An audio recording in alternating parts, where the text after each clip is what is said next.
Aloha and welcome. I'm Sean Lether. We're excited to be broadcasting live on the Conscious Awakening Network. If you're watching us on YouTube, please make sure to comment, like, and subscribe.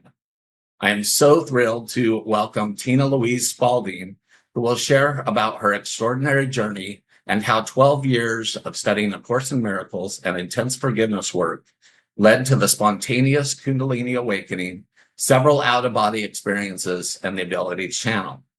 Tina has been channeling Jesus for 13 years now with the assistance from her guides and teacher, Ananda, and is the author of 9 books and thousands of videos. Jesus, My Autobiography, and A Year of Forgiveness are just 2 of Tina's books that will change your life. To learn more about Tina, you can go to channelingjesus.com. Welcome, Tina. Well, thank you. It's lovely to be here. Lovely to have the opportunity to talk about the strange experiences I've had as a result of studying Course in Miracles. So why don't you share a little bit of your background and what led you to the course? Oh, and also maybe a short definition of the course for people that may not know. Okay. And then how it changed your life. Okay. I was born in 1958 in England to a pretty standard English family, I would say. Not a lot of feelings were expressed, and there was a lot of sort of stiff upper lipness. And I was a good student in school, and I didn't really start getting having difficulty with life until I hit my early teens, and it sort of went downhill from there. I had a really difficult mid-teens, I would say. Before I go into the story of all that, A Course in Miracles is a channel text that is the voice of the Course is Jesus.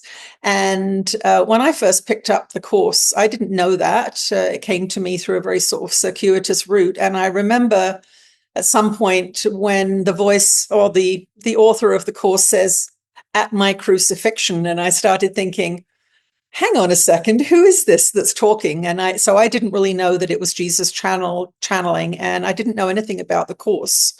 I attempted suicide at 17 years old. I had had a inappropriate sexual interaction with a family member that really threw me for a loop, and went into some really disordered thinking and some disordered eating as well. And about 6 months after this event, I attempted suicide. Obviously, I didn't succeed. When I survived that event, I started to make some different decisions, not through any knowledge really of what I was doing, but just this idea that I was now really alive for the first time, I think, in the sense of, oh my goodness, I could not be here. So I went back to university and studied archaeology, something I'd always wanted to do. I had grown up in a spiritualist household, which, as it turns out, is part of my training in this incarnation. So when I was young, I went to lots of seances and channelers and automatic writers, and we would have a seance in our home every Saturday night when I was a kid. So a pretty unusual kind of experience with spirituality. But my mind as a young teenager was very dysfunctional. I had become obsessed with the body and beauty, and the suicide attempt really was an inability to live in my mind anymore, which is what all suicide is. It's a mind that's driving you crazy. So fast forward a little bit, I went back to university, was still having a difficult time living, I would say. Had a couple of marriages. One was very abusive in my early 20s. And in my 30s, I married the father of my 2 children. But that marriage came to an end in my early 40s. And A Course in Miracles came to me at really the worst time in my life. I suppose the suicide attempt was the worst time. This was maybe the second worst time.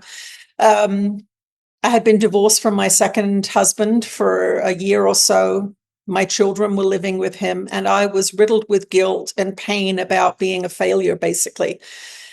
I was broke, I was lonely, I had 2 failed marriages, and I had been in AA for a year, and my sister and I decided that we would go confront my mother. And this was a big resentment in our lives. And so we confronted our mother and had a very difficult few hours with her. I was scheduled to go up and see my children up in the interior of British Columbia. That's where I live now. And I said to my sister, I said, I can't go by myself. You have to come with me. I was just overwhelmed with this huge fight we'd had. And at the top of the snowy mountain pass that we had to drive up to get there, like 5 or 6 hours in terrible weather through a mountain pass in Canada, we stopped at the top and we went into Chapter's bookstore. And my sister got back in the car and said, I don't know why I bought this book. You should read it. And it was A Course in Miracles. So it really came to me when I needed it. I was literally on my knees, literally and figuratively. I was guilt-ridden by not being able to look after my kids. I had just had this huge fight with my mother. Nothing was going well. And I started to read A Course in Miracles because it was the book that was given to me. It was Christmas, so I was visiting my sons in their dad's house, and it was kind of an uncomfortable situation. Strange things started happening straight away. As soon as I started to read the course, I actually felt physical feelings in my head the first evening. And I remember thinking, what? It was sort of like, I don't know, pinging sensations or something physical was happening. And within a very short time, first of all, as most people, when they pick up the course, they start to read it, they don't understand what it's saying. It's a book that's written in English, but it's very, very difficult to understand when you first pick it up. And you know the individual words, but you have no idea what that sentence just said. But I couldn't stop reading it. And in fact, I ended up reading it without reading anything else for 4 years. It completely became an obsession for me. The first night I read it, I had a dream, which was a prophetic dream. And I dreamt about this little potato guy who lived in space by himself. He was a little lumpy, bumpy guy, and he was lonely and in the dark. And in the dream, the little potato guy thought to himself, I wonder why I have arms, because there's nothing here for me to use my arms for. And he reached out one of his arms and he touched another little potato guy. And where they touched, light shone. And then the next little potato guy reached out his arm and there was another lonely little potato guy. And the dream was this circle of lonely little potato people in the dark reaching out with their arms, and wherever they touched, light was formed. And of course, I did not know, but that's really what A Course in Miracles is teaching us to do, to reach out to each other, and that's where the light comes from. So that was my first experience of anything weird. I did not attribute it to the book I was reading at the time. I knew nothing about A Course in Miracles. I'd never heard of it. I didn't have a computer at the time. I didn't have a phone at the time. I was in a very isolated time in my life. I had just moved to a remote island. I was done with the world. I didn't want to have anything to do with the world anymore. And I was an artist at the time. And so I had moved to this relatively remote island off the west coast of British Columbia. So I started reading this book every day, and I couldn't put it down. I didn't know what it was. I didn't even research what it was. I just thought, oh, that book I'm reading, I referred to it as that book I'm reading. About 3 weeks into reading the course, I had started the lessons. The first part of the book is a text, a theoretical text upon which these principles are based. The middle part of the book is 365 daily lessons. So I started the lessons, and I had about 3 weeks in, I had an out-of-body experience. I had never had an out-of-body experience. I was a pretty well-read spiritual student. I had read all the Conversations with God books, the Seth books. I'd read all the books that most of us have read. So I knew what an out-of-body experience was. I was laying on my bed and I was actually saying these words, I love you and I trust you. And I was speaking to Jesus. So I had just started the course, figured out that he was the writer, and I was laying on my back and saying these words, I love you and I trust you. My eyes were closed and my consciousness hurtled up out of my body. And I felt myself go through clouds. My eyes were closed at the time. I was completely awake, completely conscious. And when the movement stopped, I was standing in a spiral galaxy. So I was in the center of this spiral galaxy, and the galaxy was made up of information. And this is what knowledge I was getting in this experience. So it was mathematical symbols, pyramids, triangles, pi signals, math, numbers, and it was just, the information I was given is that this is the universe. It's a universe of information. And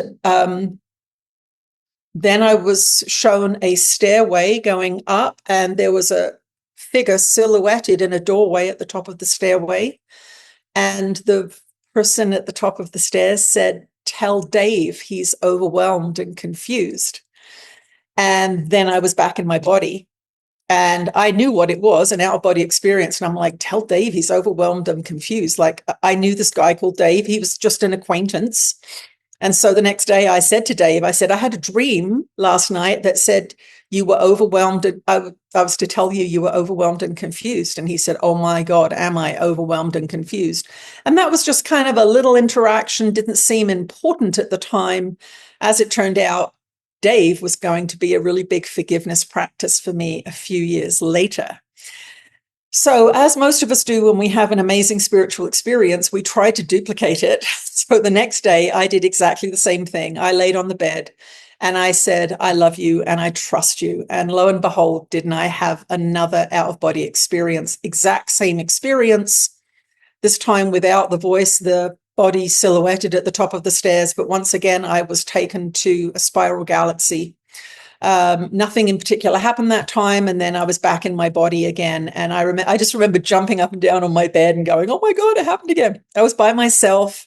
I didn't know anyone where I lived. And I was really riddled with guilt about my children. I had sent my sons to live with their father. I was kind of going under for the third time when that happened. And my kids wanted to go back to their country school. Their father was desolate without them, and I was really having a hard time supporting them as a working artist. And so we all decided that they would go and live with their dad. But I was overcome with guilt and shame, being a bad mother, and just my mind was attacking me terribly.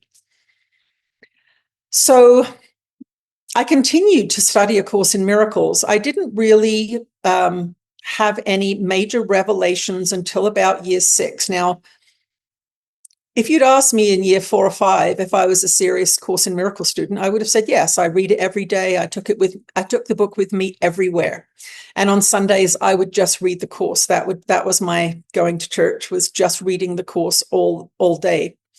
And about year 5, I decided to make some bad decisions as it related to a relationship with a man, and ended up having a terrible year. Basically, my ego took over that year, and I just went into a serious dysfunctional relationship. Long story short, I left the island. I moved to another place. I went to see my sister. I just was hopping around, not knowing where to go and what to do. Now, some people will think, well, year 5 or 6 of doing the course, you shouldn't be doing those kind of crazy things. But I think I always consider that I've been in the remedial class of A Course in Miracles, slow learner. Anyway, after that year of traipsing around the world, not really following the course, I still had it with me, but my ego was in charge that whole year. Dysfunctional relationships being one of my big ego lessons in this lifetime. And I ended up living in a house with 3 crazy women on this island that I went back to after this year of traipsing around following this guy and going to see my sister and getting in a fight with her. And then I realized if I was in a house with 3 crazy women, that I was probably crazy too. So that was kind of a big revelation for me. Anyway, I had a really dark night of the soul in that house. And one evening, I had no money, I had no job. I had just done this year of traipsing around at my ego's behest, and I was in a really bad place. And I was crying and praying all evening. And for any of you that have had a dark night of the soul, you'll know those nights where you have no idea how you're going to continue on. Suicide was always off the table for me because I had attempted it very early on in my life. So that was not an option for me. But I was a good Course in Miracles student at that time. So I was praying the right thing, which was to have my perception healed. So that was my prayer. Please heal my perception so that I can see the truth. And I was crying and praying, getting myself, it was ugly crying. It was the snotty, swollen eye kind of crying. And I was laying on my bed and eyes closed, and my consciousness was lifted out of my body. Now, I say I was lifted, I don't know, 2 or 3 feet above my body. That's what it felt like. And I had this overwhelming experience of oneness, complete forgiveness, complete all-encompassing love, as people who have near-death experiences experience. And it was this, as everyone says, impossible to put into words, just this all-encompassing feeling of love, acceptance, forgiveness, peace, just beyond anything that we experience here on earth. Nothing like what we experience here on earth.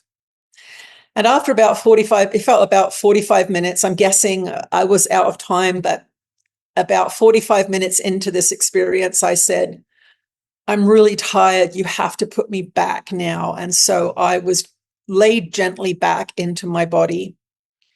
And the next morning I woke up and I was in complete peace at that point. And I said to Jesus, because this was what the Course talks about revelatory experiences where you are contacted directly by God. It's not something that you can spend a lot of time in. We're not designed to receive that kind of energy in these bodies in separation. But I said to Jesus in the morning, I said, I will accept anything or any person that you bring me, because I had this experience of all-encompassing oneness. I understood now what the Course was talking about. I'd been studying the Course for 6 years, but didn't truly know what that real world was that Jesus refers to. And so I had this amazing experience of oneness. And it was on that morning that I became a truly dedicated Course in Miracles student. And that morning I had $5 left, $5 to my name. I went to a coffee shop, bought $5 cup of coffee, and was sitting there. And this girl that I knew, she came in and she said, we're looking for someone at work. Can you sew? And I said, yeah, I can sew. She said, we've got a day's work for you. Anyway, so I had just said to Jesus, I'll accept anything you give me. So I went and worked. Anyway, I ended up working there for 2 or 3 years. It was a great little job. And it was something I quite enjoyed, actually. I'd always been a seamstress when I was younger. So I kept studying the Course, but I was much more serious now. And I would have these sensations that I call the Holy Spirit contacting me. And it could be when I was falling asleep. It could be when I was meditating, but it would be this sort of tingly kind of all over body feeling, like pins and needles almost, but had a different quality to it. And I would always take that as a message that what was happening was important. Either the thing I was praying about was important. So let me think now what the next part of the story is. I just always had a Course in Miracles with me. People started to notice this. And I would, on the small island where I lived, going to a coffee shop was kind of the only thing to do. There not really any other activities. And I always had this book on my table, always reading it. And so sometimes people would come up and go, oh, I've done a Course in Miracles. And I'd be like, oh, yeah, that's cool. And I started to, with the people I worked with, I started to teach A Course in Miracles, but I translated it completely. I never used the word God. I never used the word Jesus. I never used the word Holy Spirit, but I would start to see myself as teaching A Course in Miracles. And again, this was my whole being. This Course in Miracles thing was that was the only thing I was interested in. That and my art is what I was interested in. And so 6 years was when I had the revelatory experience. And about year 10, I started to think I'm meant to teach A Course in Miracles, because people don't need to suffer but they don't know. They don't need to suffer, because as I went through this decade of doing the course, I started to be happier. I started to understand that I was the liability, my mind, the way I was thinking, that I was causing my own suffering. So it was this growing awareness through this decade of studying A Course in Miracles and doing forgiveness practice. So the main forgiveness practice I had during that period was my sister. I have a younger sister, and we had been very, very, had a very, very rocky relationship. About 4 years before the feeling that I needed to teach, she had got into an abusive relationship with a boyfriend. I hadn't talked to her for years. I had a dream that my life was going to be turned upside down by a tidal wave. And she contacted me by email the next morning and said, my boyfriend's trying to kill me. I don't know what to do. And I had had the feeling for a month or so that family stuff was going to come up.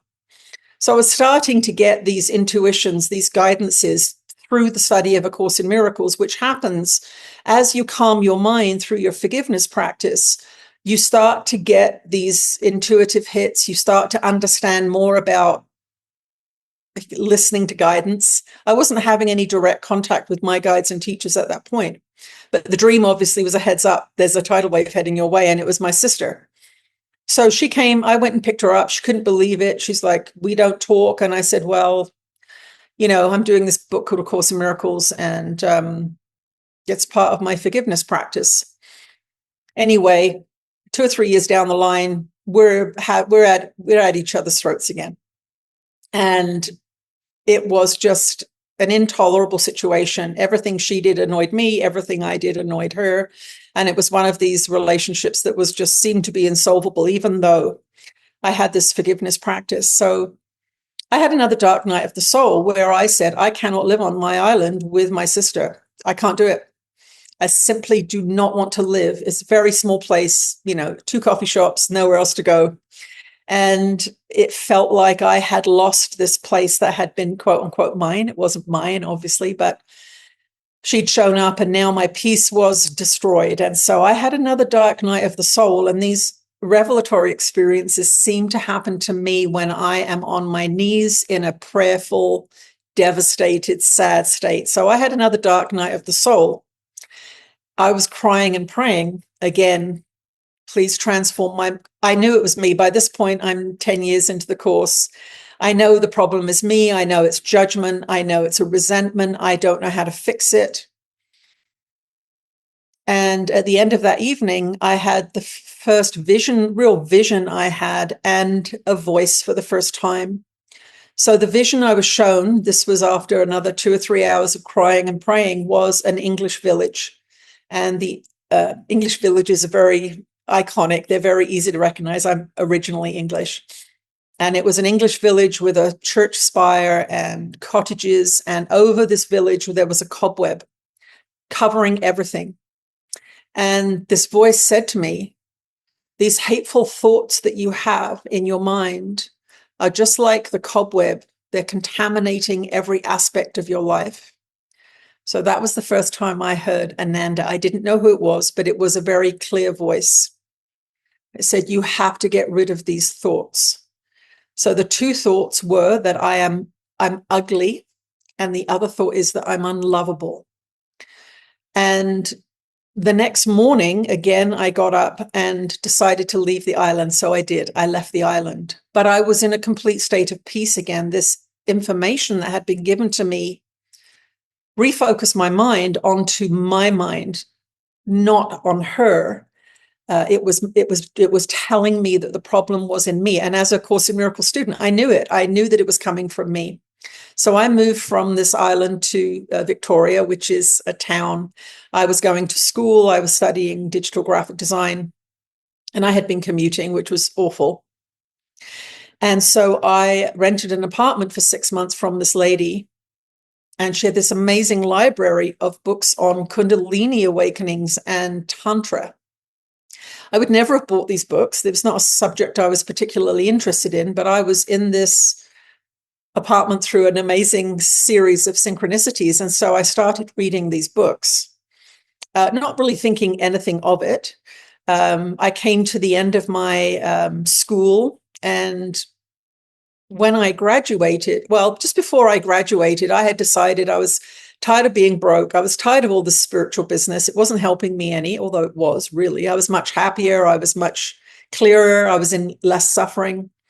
But it was financial. I was broke, and I was like, I got to get a job. So I decided that I was going to get a job designing websites. That's what the 2-year program that I was in was about.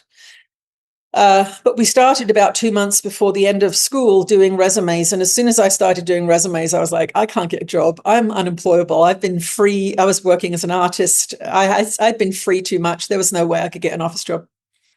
Anyway, I just started to design a set of tarot cards, and I would pray as I would do these tarot cards that I wanted a creative and spiritual job. And that was as specific as I got. But every time I sat down to create these tarot cards, I would pray to Jesus, I want a creative and spiritual job, because I knew I couldn't work in an office. I'd done it in my 20s, and I was unemployable by this stage. I was 52 at that point. I'd had 10 years from the second divorce through the Course in Miracles studies. But still, I was, ego was strong still in me. I was financially broke. And anyway, I graduated from that class. And basically, I was off the next day. I just graduated, and I laid down for a nap. I need to go back a little bit. When I went to Victoria, that the 6 months that I was in Victoria, I decided after this vision I'd had about the English village that I had to get my resentment of my sister out of my mind. And so for 6 months, my prayers were about getting her out of my mind and getting out of this resentment that I had with her. She kept showing up in my mind all the time. And so my prayer was, I release this relationship to the Holy Spirit so we can both be free. Please transform my mind so I can see the truth. And these were the prayers I would say anytime my ego wanted to attack her. It was constant. This resentment was constant in my mind. And so I dedicated 6 months to this intense forgiveness practice. And I would suggest any of you that have someone that lurks in your mind that you know is your forgiveness practice, these are 2 amazing prayers. I hand this relationship over to the Holy Spirit so we can both be free, because neither of you are free when there's a resentment. And please transform my perception so I can see the truth. So I was doing this. I was doing walking meditations. I was doing it before bed. Anytime I could do that, I was saying these prayers. I was becoming intensely focused on forgiving this relationship. So when I laid down for a nap the day after I graduated, it happened to be June 21st, 2012. It was the summer solstice of 2012. This ball of energy appeared at the bottom of my spine. Now, I had been in this apartment reading these books on Kundalini awakenings and Tantra. So I had kind of educated myself on the kind of energies that were at play with Kundalini awakenings. So I felt this ball of energy. So I was just laying on my couch in my apartment. And I thought, oh, whoa, what's happening? And this ball of energy started to move up my back. I would say the ball of energy was like this size, 5-6 inches across. And as the ball of energy started to move up my back, my body started to move spontaneously. My arms were moving, my spine was arching, and I was in an absolute state of ecstasy. It was unbelievable. It was pure ecstasy. I can't use any other word. I always figure, though, if someone had seen what was happening, they probably thought I was having a grand mal seizure of some kind, because my body was just moving spontaneously. So this ball of energy moved up my spine. I figure it took about 15 or 20 minutes to move up my spine. And then it burst out at the top of my head in what I call a full body orgasm. It was not an orgasm that was located in any one region. It was my entire body was in a state of orgasmic ecstasy. Then the ball of energy went back down to the bottom of my spine again. And the same thing happened. I was doing spontaneous mudras as I was laying there, but I was completely surrendered. I knew what was happening. I knew this was a Kundalini experience. And I knew for 6 months I had been praying so intensively. And in these books that I had read, it was very clear that Kundalini experiences are often spontaneously caused by intense mental focus. So this is why yogis do asanas. They are seeking this transformation of consciousness that comes from intense mental focus. So the discursive mind, the monkey mind, is the thing that stops us from reaching these levels of ecstasy.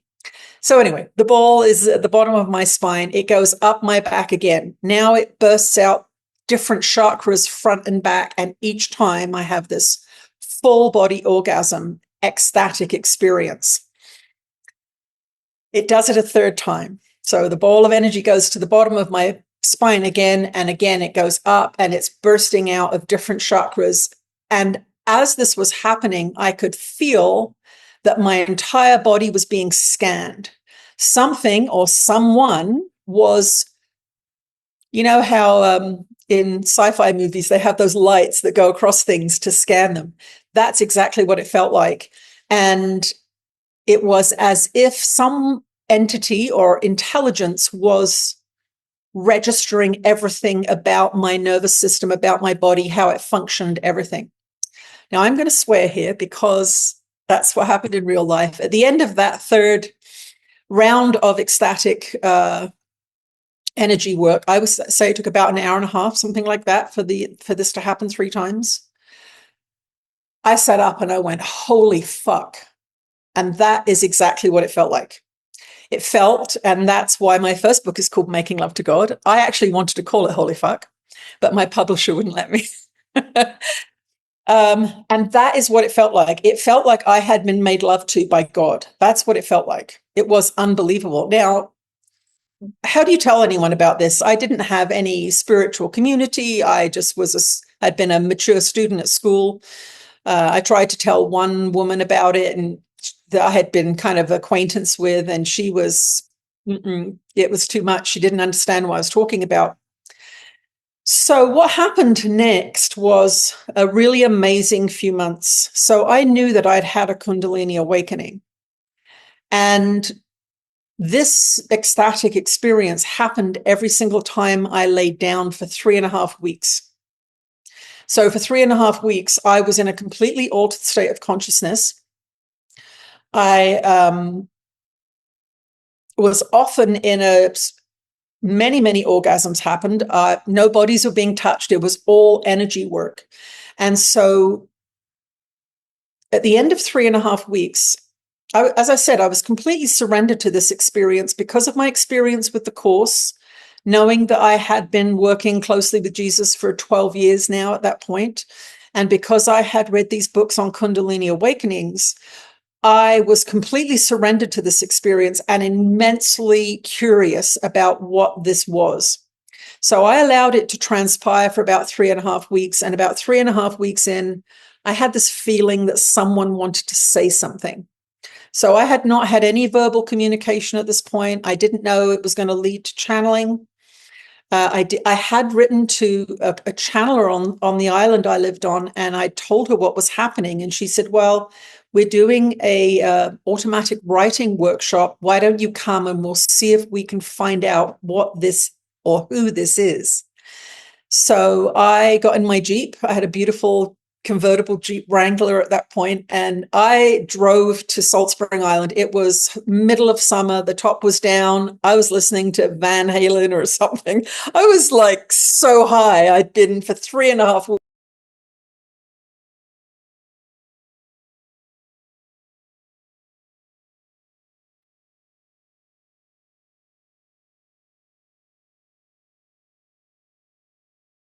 Did we lose Tina?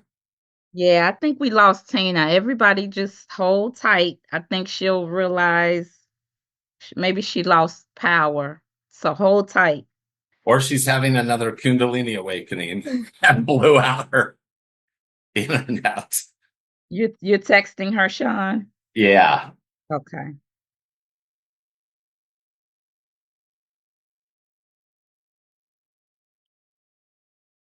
While we're rating, how many people know what A Course in Miracles is? If you know how to raise your hand, your Zoom hand down under reactions, it would just be interesting to see how many people know of the course. I think she's popped back in. Let me see.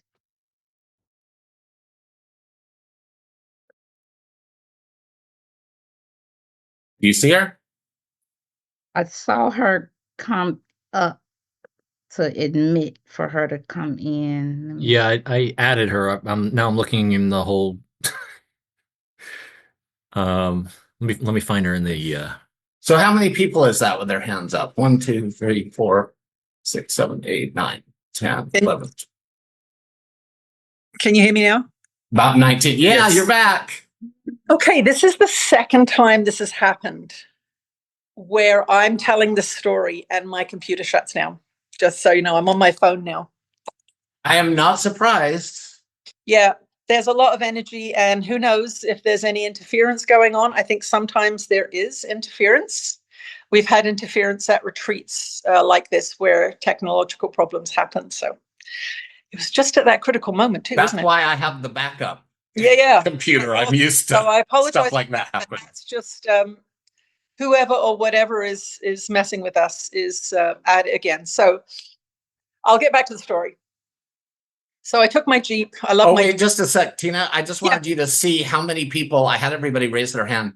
Whoever knows of the course, because I just wanted to see how many know. And you guys can lower your hands, and we'll talk more about the course, what it is later. But I was just curious how many knew of it. Okay, so back to you the story. So I get in my Jeep. I'm listening to rock and roll. I'm high as a kite. No drugs or alcohol were involved. It was just this orgasmic energy. So I arrived at the retreat. There was about 20 people, and it was a Friday night. And so we had our pens and we had our little candles we were focusing on, and my hand started to move. I'd never done any automatic writing before. I knew what it was. I'd seen other people do it. And I started to just scribble, and then it got more and more like handwriting. And then I started to write this word Ananda, Ananda. So it's really good to know, because we all went Ananda. We kind of have heard that Yogananda. All of these Indian teachers have Ananda in their name, right? Well, Sat Chit Ananda. Ananda actually means bliss in Sanskrit. And so that is the experience I had been having. I've been having this experience of Ananda, this blissful experience. And we looked at it and we're like, Ananda, Ananda. We didn't really know. Someone said, oh, the Buddha's favorite student was called Ananda. So we knew that it was an Indian name. So that was kind of it. And then it was bedtime and everyone went to their rooms. And I was up by myself, sitting at the kitchen bar, and there was a light. And then I had the feeling someone wants to say something again. And I was like, okay, don't ask me what that feeling is, just someone wants to say something. And so I started to write again, and the writing read, "We are Ananda, we are your guides and teachers. We are going to write books through you. This is now your life's purpose."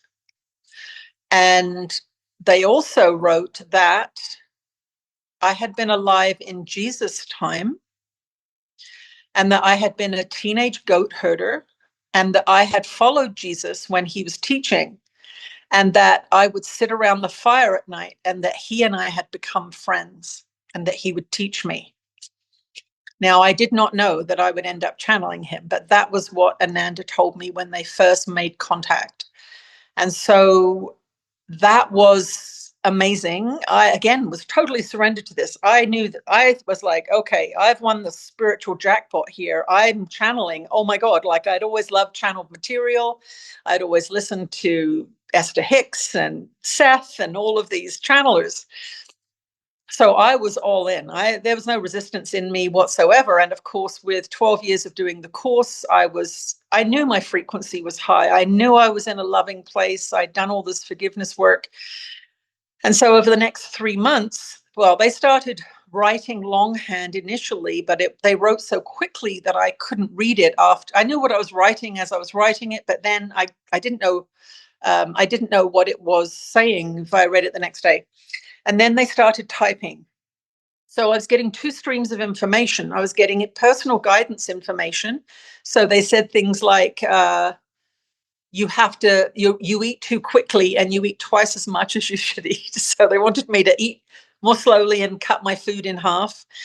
They would get very mad at me if I had anything really bad. So one of my vices at the time was to buy a big bag of chips and drink some wine, and they would get very upset with me when I do that. They didn't want me to watch television shows that were violent or anything like that. So they really started to kind of interfere in my personal freedom. And we did get into a few fights in those early days where I was like, I really don't like being told what to do. So that didn't go down so well. And then the other stream of information was they started writing Making Love to God. So they wanted to write this book about sexuality and sexual energy. They said that sexual energy is the most powerful energy we have to deal with as humans, and it's the most distorted on our planet. And so it's very, very important for this book to be written. I wasn't happy about the subject matter. I was like, couldn't you find an easier subject than sex for my first book? Come on, it's crazy. Little did I know that it was going to get more and more intense from then on. After about 2 months of this writing on the computer, they said, we are going to prepare you to speak for us. And so I started, throughout the summer, I would lay down on my bed for an hour in the middle of the day, and I would give them permission to do energy work on me. So they made contact with me in that first Kundalini experience, but they continued every single day to do energy work on me. So I would lay on my bed and my hands would work. They would work my hands. I was just surrendered to it. They would work, they would tap, they would do all kinds of things. And about 3 months in, they said, we're going to prepare you to speak for us. And so I started to get all of this energy around my throat. And one day I just started to speak, and they gave a lecture on unconditional love. They sounded a bit computerish in the beginning. And they said, we don't want you to record this voice. We need to get used to using your voice. So I don't have any recordings of that. But I started walking around my apartment channeling. I started walking along the beach channeling, and they channel about light and the waves and energy and all kinds of things. And I just was completely surrendered to this. And then come October, they said, you have to move.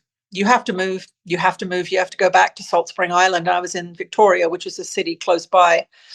And I didn't want to. I just left Salt Spring, and they said, you've got to move. And they would not talk about anything else. And I finally gave up, and I said, okay, I'll move. And they said, whatever you can't fit in your Jeep, you have to leave behind. Pretty intense experience when you think about it. But again, I knew what was happening. I knew that this was an amazing opportunity. And so I complied, and I would leave my furniture out on the street, and I just packed my Jeep up. And as it turned out, a friend of mine, Nicola, her daughter went into premature labor, and she said, I'm going to be out of my house for 4 months. You can come and stay at my house. So November 1st was when she left to go look after her daughter. So I had a house for 4 months. And lo and behold, the place that I had worked at sewing found out I was on the island. They saw me at a coffee shop, and they said, we need someone part-time. Do you want to come work? So November 1st was a job and a house waiting for me. And that was why Ananda wanted me to move so quickly. They only gave me 2 weeks notice to get there. But suddenly I had a house, because they did not want me to work. They did not want me to be full-time work. They wanted me to write. And so this whole channeling thing became what I did. I worked for 2.5 days a week just to buy food and put gas in my car. And I wrote Making Love to God that first winter. Now, I started channeling other beings. I had some extraterrestrials come in. I had several different extraterrestrials, actually. And I worked on that book 4.5 days a week. I was channeling and transcribing. And I managed to find, once that book was done, I was going to publish it myself because I had done all of this digital marketing. And then I thought, this is ridiculous. I need a publisher. I'm not going to be selling these books at markets and things like that. So basically what happened was they would start writing a new book the second I finished. It took me 8 months to do Making Love to God. And I was just enthralled with this whole process. Salt Spring Island is a place of hippies and channelers and psychics and Kundalini workers and yoga teachers and all of that stuff. So it was a much better environment. They really wanted me in that environment to go through this process of writing these books. And so I channeled 6 books in 5 years, and they would literally start one book the day after I finished the first one. I luckily got a publisher for Making Love to God. And I had heard that Stephen King had 900 refusals for Carrie, his first book. And so I decided that I was willing to write 900 letters to publishers. And so I started doing that, fully expecting to have to write hundreds and hundreds and hundreds. And I had people telling me that I needed to go see a doctor, that I was mad, told them, giving them samples of the book and telling my story. And it was the 42nd letter that connected with Light Technology Publishing in Flagstaff, Arizona. And she said she'd publish the book. And it was a miracle. I couldn't believe it. And then, so at the end of that book, I'll just tell one more story about the Jesus connection, and then you guys can ask your questions. My sister's friend died. This was in the May, I think. So I'd moved back to the island in October, and this was the following May. I'd just finished Making Love to God. I'd got the publisher, and her friend had died, and she was beside herself. And I had been channeling for her that winter. So I said, well, why don't you come over? And Ananda, let's ask Ananda what's going on. He had died unexpectedly. They'd found him in his apartment. He was 61 years old, but I'd met him. I knew who he was, very lovely English guy. And she came over. But just before she got to the house sit that I was in, Ananda came through and said, there's someone here who wants to talk to your sister. It's Malcolm. Will you let him come through for her? And I was like, hell yes, of course. And Malcolm is the guy who had just died. This was the first time I channeled anybody else other than Ananda and a few ETs, I guess. But I hadn't channeled any dead people as far as I knew. He came through and he said, I just want to talk to your sister and tell her what it's like. Tell her what it's like to die and that I'm okay. And so when my sister knocked on the door, I said, you never guess who wants to talk to you. It's Malcolm. And she said, oh my God, she was just crying everywhere she went. She was just beside herself with sadness and grief. And so I channeled Malcolm for 45 minutes. And he came through and he told her what it was like to die. He told her what it was like to go to his own funeral. He said he was hanging out with his mum. His mum had died a couple of years before. And she left happy, and it just put her mind at ease. And Ananda said to me after she left, there's a long line of beings here. They all want to talk to you. They're all famous. It's going to be a book. Are you willing to do it? And I said, what the hell? Sure. Okay. And that was the beginning of Great Minds Speak to You. The next day, I would get up at 5 a.m. before I'd go to work. And I would channel. I didn't know who I was going to be channeling. Albert Einstein came through. Marilyn Monroe came through. The Kennedy brothers came through. And it went on for an entire month. There were 20 in all told.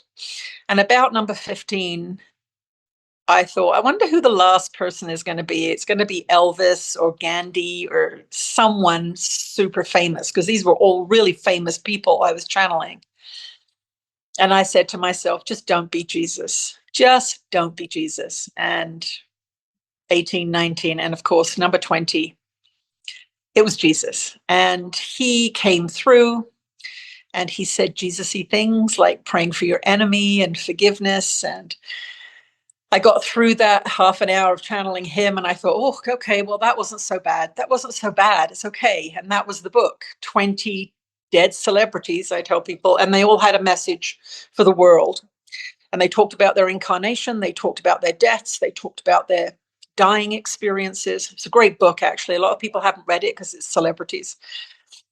But the next morning, Jesus came through and said to me, he said, I want you to write my autobiography. But first, you have to read the New Testament. And that was the beginning of my relationship with Jesus. So he waited for a year to channel because he said I would not have done it if he had come through first.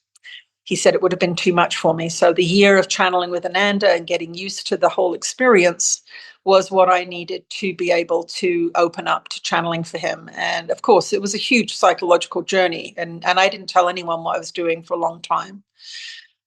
So I'm going to take a break there because there's a whole Jesus story thing. So I think it's a great time to, if anyone has any questions or curiosities about what I've said so far. So that's like just the beginning of me channeling Jesus. So it's like, it's a whole story. So you just mentioned how he was the 20th. So is it because his vibrations were so much higher than the others that you channeled first? No, Ananda said that they used these other celebrities had a message for the world that they wanted people to listen to, but they had to train me to be willing to channel him. So they were actually using all of these other celebrities as a way of getting me used to surrendering to the other beings channeling through me. So I was willing to do it for my sister because she was in pain and I knew the person. And they said that opened the door to channeling other beings. And then they said that the 19 leading up to Jesus was really for my benefit to learn how to open to channeling him, because it's a real psychological journey to actually channel Jesus. Because, when he first asked me, he said, I want you to think about this for 24 hours when he asked me to write his autobiography. And I didn't know I was scared of the Catholic Church. That came up. I didn't know I was scared of the government. That came up. I thought I could be killed for doing this. This could be dangerous work. But because I had attempted suicide when I was 17, I had this idea in my head that my life really wasn't mine. Like I'd been willing to give it up. And so I thought, why not? Like, I'm really lucky to be here. If it'd been up to me, I wouldn't even be here. So it's interesting how that suicide attempt affected my thinking around doing this, what I perceived at the time to be quite a dangerous job, in actual fact. I was like, you can get put away in a loony bin, you could get shot, who knows? Who knows what could happen? But I decided to go for it. Yeah, Helen Schuckman was concerned too, right? When she first channeled the course, she just called it the voice at first.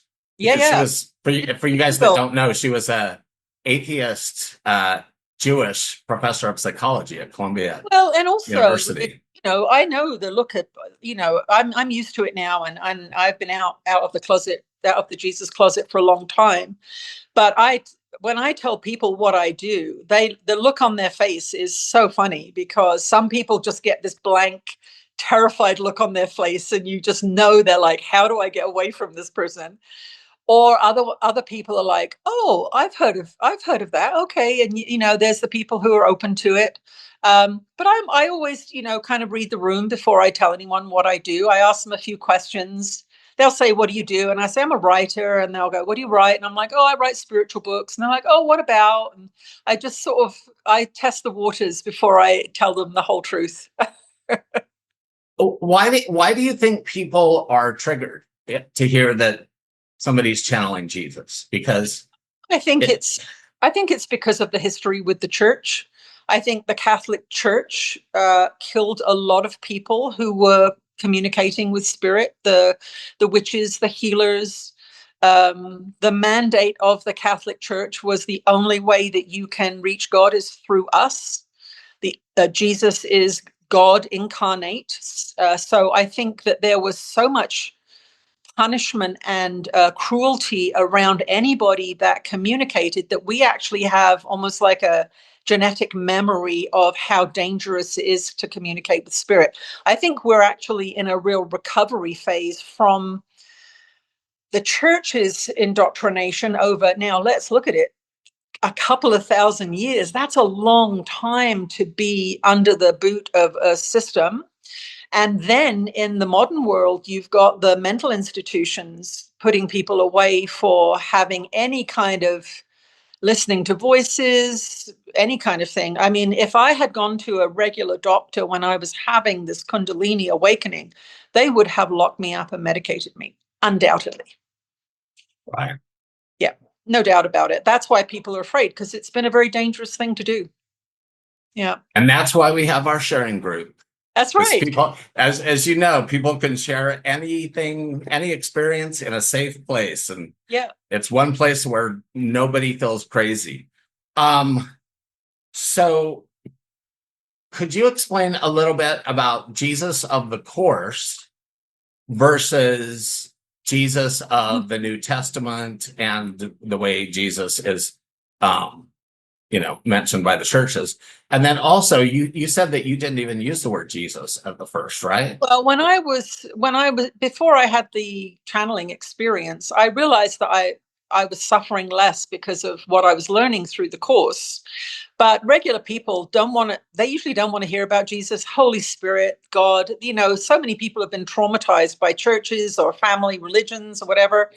So I would just talk about, focusing your mind and things like that, getting rid of resentments, sort of just realizing that, just as we talked earlier, how most people are raised in dysfunctional families, a lot of people have a lot of trauma around religions. Yeah. So before I started actually channeling him, I wouldn't mention any of the words of the course at all, because it would turn people off. It would scare them. The Jesus of my understanding is that he is teaching us how to do what he did. And the church, of course, teaches that he is the only Son of God, and none of us are like him in any way, shape, or form. That he is so far above us that we cannot. We can try and emulate him, but we probably won't do it. We're born sinners. All of these kinds of very harsh and judgmental, finite kind of definitions. But in the course, he says that he's our older brother, and he knows a bunch more of stuff than we do, and that we actually just need to listen to him and do as he says, because he has the experience to teach us.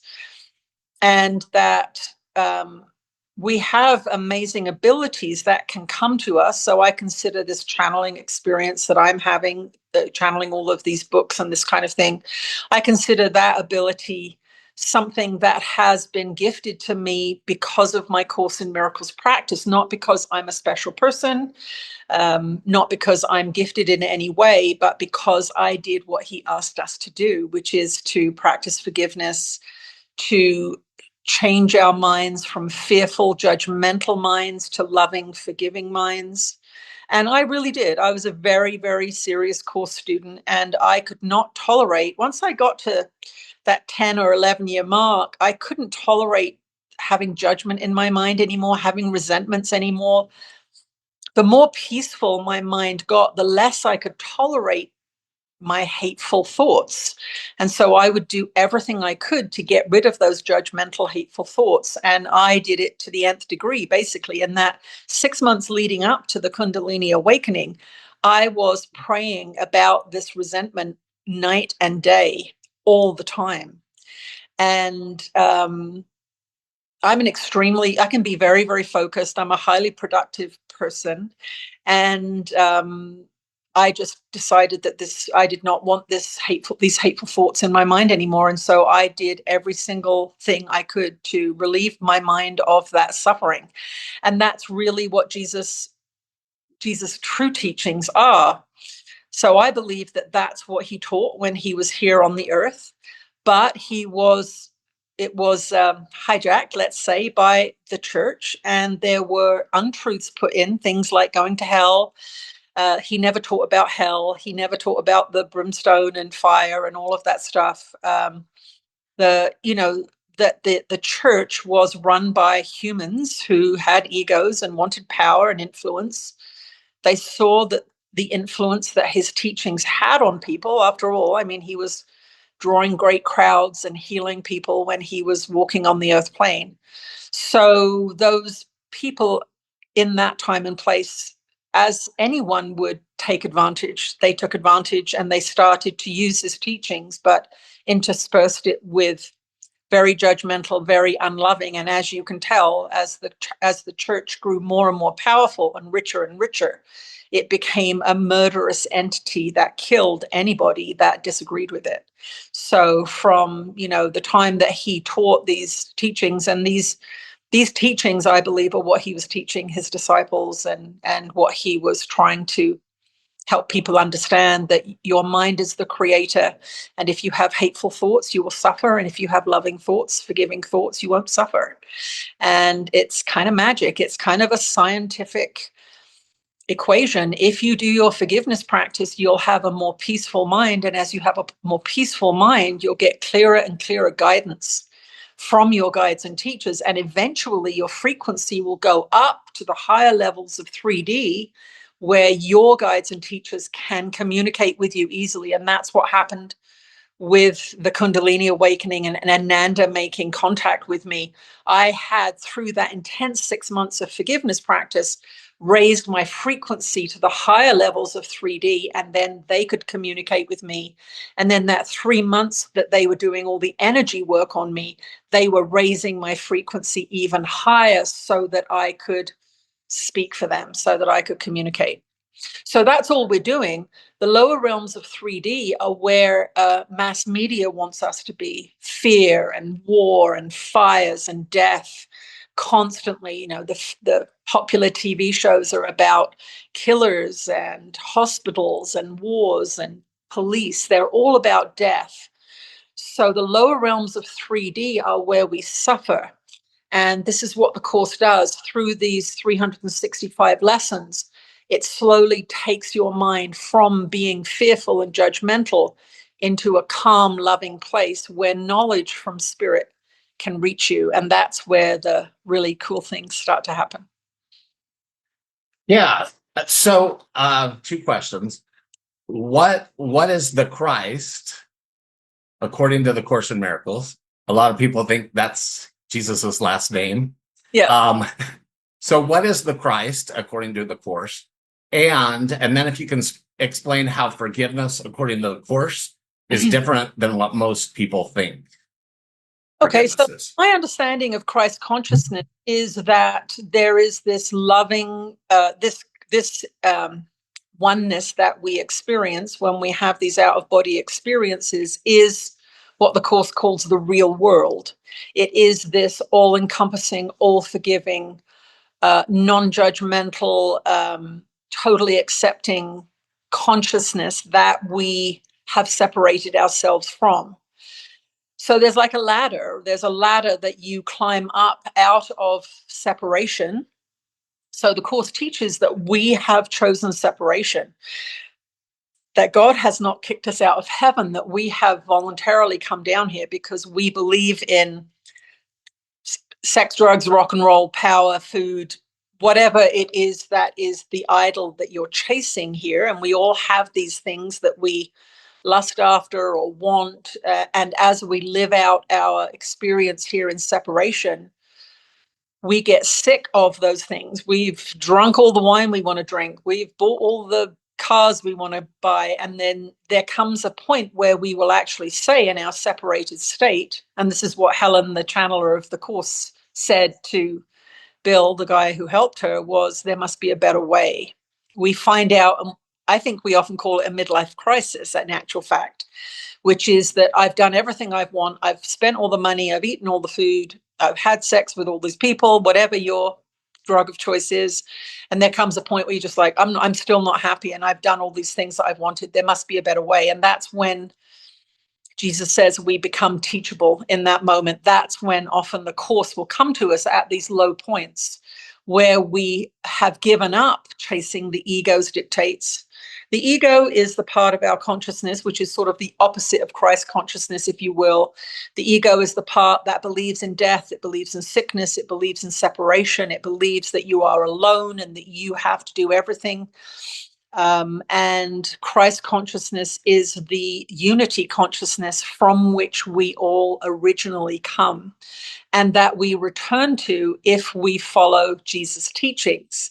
And so he was Jesus the man, and he became Jesus the Christ when he became enlightened. So he then, when he was baptized and he became this amazing healer, he was connected to that consciousness that is Christ consciousness. So people call it Buddha mind or Christ consciousness. It's an all-loving consciousness that we all have access to if we choose love.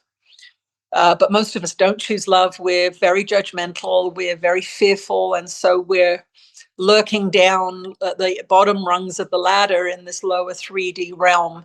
And it is only when we choose unity consciousness, we stop being so judgmental through this practice of doing A Course in Miracles, that we start to feel more peace. We start to get happier. We start to connect with people. We start to step up that ladder. We don't have feelings of oneness necessarily. I feel that if any of us have an experience of oneness, it's just an amazing gift that we get to see the truth of Christ consciousness. People who have near-death experiences obviously have this feeling of oneness and this understanding that this place is here is kind of illusory. It's a crazy game we're playing, but it's because we choose it. And people say, well, why would we choose it? And we go, well, why do you still choose to judge? Why do you still choose to fear? This is within our ability to change if we train our minds. We have to train our minds out of what we've been trained into. And that is what our society and media does, and our parents and religions. They train us into these lower frequencies. And of course, for example, the church used fear and fear of hell, fear of judgment, fear of the Inquisition to terrify people into a spiritual practice that was not a high frequency spiritual practice. So we're going from the ego mind, climbing slowly up the ladder through the teachings of A Course in Miracles to these higher realms of 3D. So now, for example, even though I'm channeling Jesus, I'm still in a body. I still perceive myself as an individual. I'm not enlightened. I still struggle with normal things that people struggle with, but I have a very, very peaceful mind. I have, of course, an amazing purpose. I never question what I'm doing or why I'm doing it. It's amazing to see the effect that this ministry has had on people, how it's saved lives and transformed lives. And I can only recommend anyone who has not looked at the course to do the lessons and give it a go and give it a year and see how different you will be. Forgiveness from the course's point of view is that we have chosen separation, and that we have created this world from a state of fear, and that we have placed outside of ourselves the things that frighten us, the things that we hate, the things that we detest, the difficult things that we haven't managed. And we have this self-awareness that we think of as the face of innocence. This is what Jesus calls it in the Course, where you think of yourself as a good person. You think of yourself as, those people are bad. That world is bad. Gosh, look at the world. Look at the wars. Look at all that. The murderers, the stealers, they're all bad, but I'm a good person. And what we actually have in that experience is a split mind. We have a mind that we perceive as Tina. I'm Tina. This is my consciousness. And everything outside of me is separate from me. This is the separation experience. So if you think of it that way, when the atonement is the reintegration of our mind, and we heal our split mind through forgiveness work. In the Course's teaching, when we forgive, we understand that everything out there is not separate from us, that it's a projection of our consciousness, and that if we hate out there, we're actually hating an aspect of ourselves. Everyone's heard about these ideas in the New Age kind of talk of we're all one, and whatever you do to someone else, you do to yourself. But the Course really goes into great detail about it. And the forgiveness practice of the Course is stepping back from constantly judging and coming to a place of radical acceptance of what is, first of all, and working internally, as I did with that resentment that I had with my sister, to work on past resentments, things that you perceive have been done to you that were wrong, someone who betrayed you, someone who hurt you, an ex-husband, an ex-wife, a family member. These are the old resentments that, if we keep feeding them, cause us suffering and maintain the separation. So the Course's teaching is, the idea is to constantly reduce this idea of separation by understanding that the world out there is not out there, it's in here, and that this whole thing is a projection. It's a whole projection. Now, it's very hard to understand it because it does feel like that person across from the table from you is a separate person. But as you start to practice forgiveness and through the studying of the lessons, which is the mind training part of it, you're training your mind to have loving thoughts rather than hateful thoughts. And a lot of people don't realize that they have hateful thoughts until they start training their mind with the lessons. When I first started doing the lessons, I found out, I didn't realize this, I was in a constant fight with my mum in my head all the time. I was having fictitious fights with her all the time. So she became one of my first forgiveness practices, where I would stop those little movies playing out in my head. So most people have that experience of having a conversation with someone in their head that's not there, or replaying an argument and thinking, well, I'm going to say this in my head, or a future scenario they're playing in their head. These are all fantasies. These are all images that your mind is creating based on the ego's belief in separation. So this is one of the practices that I have, is that I really do my very best not to ruminate on other people or resentments or problems when I'm not actually engaged with that person in real life. So that's been one of my practices over the years. So I have like zero tolerance for fantasies of future scenarios. And what happens, and a lot of people have heard this, is, of course, if you're worrying about the future or an argument you're going to have or a difficult conversation, you start to feel anxious because your body actually doesn't know the difference between fantasy and reality. And a lot of people are actually fantasizing, reminiscing about past hurts, reminiscing about past betrayals, judging the present, and worrying about the future. And you're actually having a constant state of lack of peace because your mind, this amazing creative device that we've been given, is untrained. And Jesus uses this lovely analogy where he says, your mind is like a wild stallion galloping around a field, and your assignment is to get a saddle on that horse. So here you have this horse, it's 1,500 pounds of crazy energy, and your assignment is to get a saddle on that horse. He says, you can try and get a saddle on that horse for years, and it will just run around neighing, kicking up its heels and going, good luck with that. You're not going to do it. He says, sit under a tree and read a book on how to train horses. Do that, and you will be able to train the horse, and you'll be able to get the saddle on it. And he says, the Course in Miracles is that book. And the wild stallion is your mind. So we have these creative minds that, in fact, according to the Course, are manufacturing this dream that we live in. Now, most people don't think of it as a dream.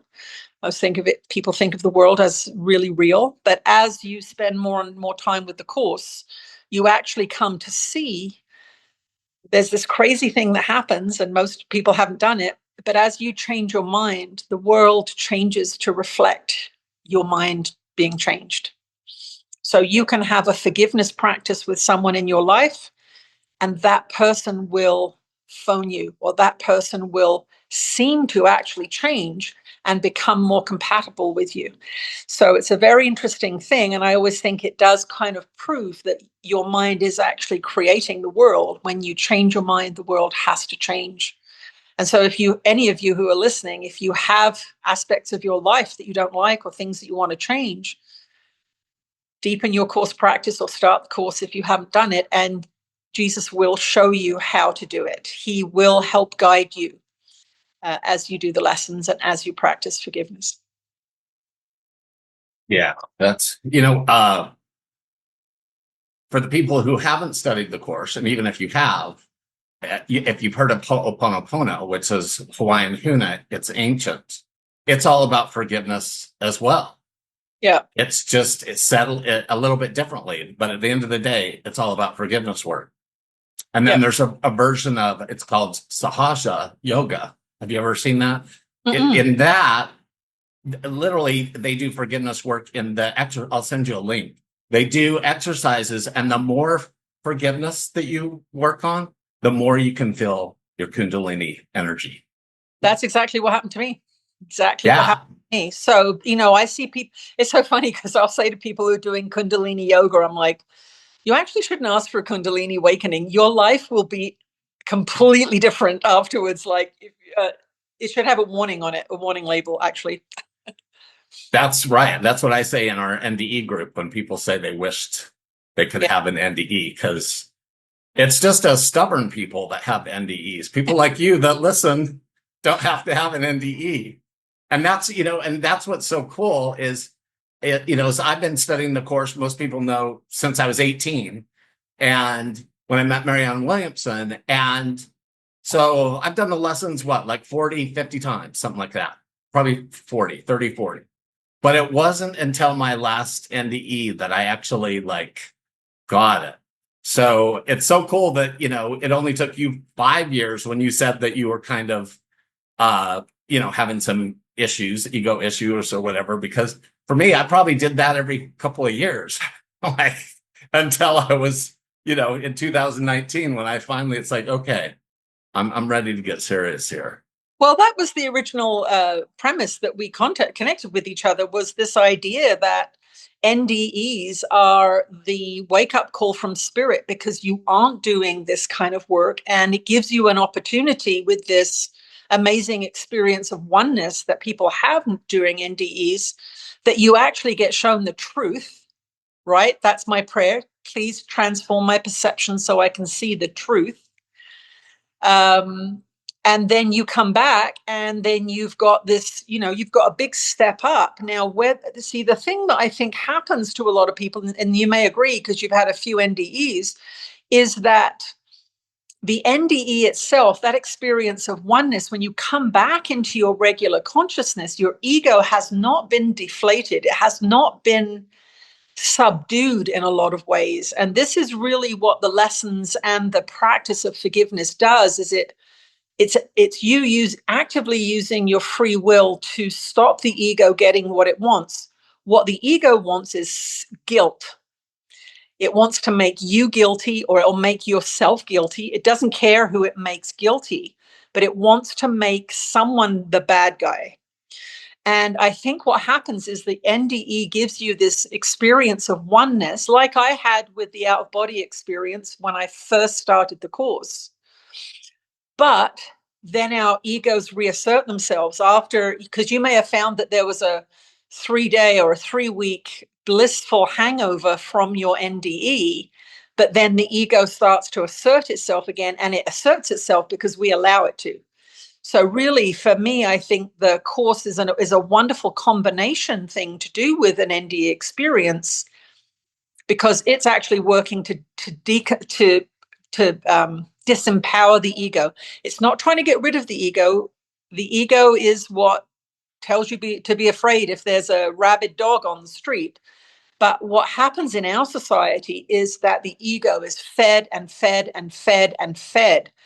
Just think of the hatred that is poured through the news about politics, and this person's terrible and that person's terrible, and the horrible. It's just like making people guilty. And this feeds our egos. And this is the kind of thing that we will actually recognize, that we want to watch these things because our ego likes it. So it's like, they say when you drive past the car accident, you want to see. That's the ego wants to see. It wants to see death. It wants to scare you. And that's really what the Course is working to alleviate in your mind. It's taking you from fear and separation to loving connection and integration. Right. Yeah, that was something I actually forgot to mention about when you were saying as we change our thoughts and heal our minds, the world looks different, which Yep. is actually what his Dr. Hugh Lin did to a group of prisoners here in Hawaii that had mental illness. And this is Right. documented that he saw them differently. He didn't meet them individually, but he worked on them from afar Right. using Ho'oponopono, which is basic forgiveness. Yep. And he was able to heal that whole prison population, and they closed down that part of the. Oh. Yeah, it's called A Course in Miracles for a reason. Miracles happen, and they really do. It's aptly named. I've seen so many miracles in my life, and it doesn't prevent you from living an ordinary life. I would say, apart from what I do for a living, I live a very ordinary life, but it's a peaceful life. It's a quiet life. It's not full of drama and awful things. My life used to be full of drama and awful things. And a peaceful mind is the most valuable thing you can have, because when you've got a resentment, when you've got and you can't sleep, and you're like, oh, that thing that when you're upset at someone, or your boss said something, or your partner said something you hate, and it just goes round and round.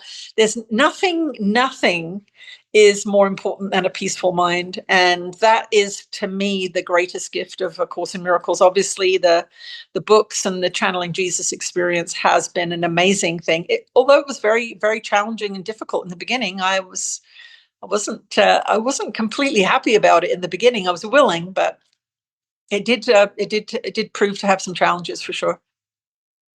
Well, I was the same way. I've been drug along kicking and screaming for the last 40 years, but now I'm finally listening. So somebody just actually did put a good question in. Many people use the word Yeshua versus Jesus. Yep. Does it matter to him? What does he think about that? He said when he first started writing Jesus, my autobiography, that I'm using the word Jesus because it triggers people. That's why he uses it, because at the beginning of his book, he said, you cannot heal your planet until you find out who I am truly, because so much of your society's structure is built on untruths about him. So he wanted to use it to give people. So if you're triggered by a word, let's say I say the word bottle. Most people aren't triggered by that word. They haven't had a bad experience with it. If your mother was killed by a bottle, you might have a trigger response. That means that you've got some work to do, some forgiveness work to do around that word. So most people in our society have emotional reactions to the word God, to the word Jesus. And that means that they've had a negative experience. If that reaction is a negative trigger, they have some forgiveness work to do with that word. And so he said that's why he used that word in this particular book. I'm sure with other channelers, he uses other words, but my assignment with this particular book was to tell his true story about his life and what he did and how it transpired. And he said it was to set the record straight so that people could stop thinking about his life back then. He wants people to practice his teachings now. And so he said he wrote that book so that you could stop asking questions about him. That his life back then is not as important as practicing his teachings now. And that's really what he wants people to do. And A Course in Miracles is not a religion. No. It is not. So he's asking us to be like him. Yes. Right? But not necessarily. It. Huh? And he's teaching us how to do it. Yes. Yeah, so he's saying, I'm no different than you. And in the Bible, he actually says, everything I do, you can do too. Most people don't kind of pay attention to that phrase, but that is what he's saying through the course is we're the same. I'm just further along the road than you. That's all. And if you listen to me, because I know how to get here, then you too will be able to do these things, which really is blasphemy to the Christian church. Right. And this is what our Judeo-Christian society is stuck in, is thousands of years of the church teaching things that Jesus is teaching something quite different. And so the course, if you are a traditionally raised Christian, there's going to be a lot of things in the course that trigger you, because he's teaching a very, very different story than the church teaches. Yeah. Yeah. Okay. So what is a miracle according to the course? A miracle is a transformation that happens that's kind of out of time and space. Let's say a miracle of healing, for example. We are taught that there is Newtonian physics where you have to have a cause and effect, that you can't heal something unless certain things happen, and they take physical interaction, cause and effect, and it takes time.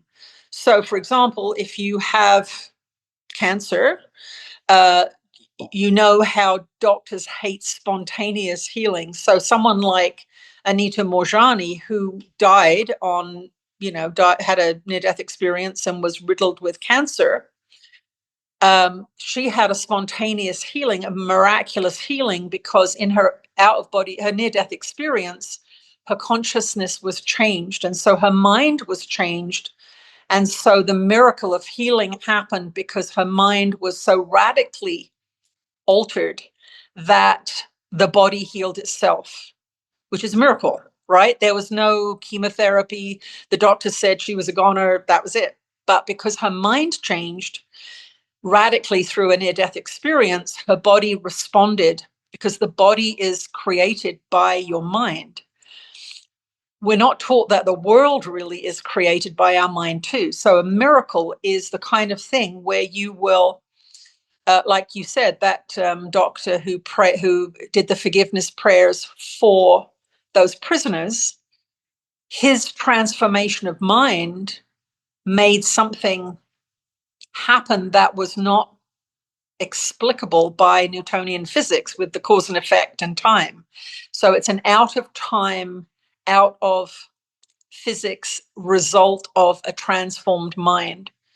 So that's really what a miracle is, and that's what the course is teaching us. It's teaching us that anything in your physical body, anything in your life that is low frequency is coming from an aspect of your mind that you have allowed to live there. It could be that you don't trust people. It could be that you hate the opposite sex because you had a bad marriage.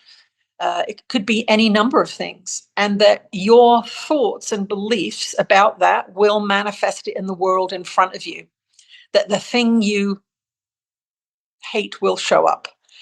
And a miracle is when you do forgiveness work around that subject, and that thing that showed up will either disappear or heal or transform in some way. So it is the belief that transforming your consciousness will transform everything. And it doesn't require time. It can be done very, very quickly. So for anyone who has a resentment, for example, that person who keeps showing up in your head that you have these imaginary fights with, or that you hate them and you don't want to talk to them or whatever, start. This is what Jesus was talking about when he was saying to pray for your enemies, is that you will stop suffering if you pray for your enemies. And you won't want to do it, and your ego will tell you that they're going to win and you're going to lose. But the opposite is in fact true, that when you do forgiveness work and you pray for your enemies, the miracle will happen and everything will get changed. Now, you're not in charge of the miracle. Jesus asks us to let him work the miracles and be in charge of them.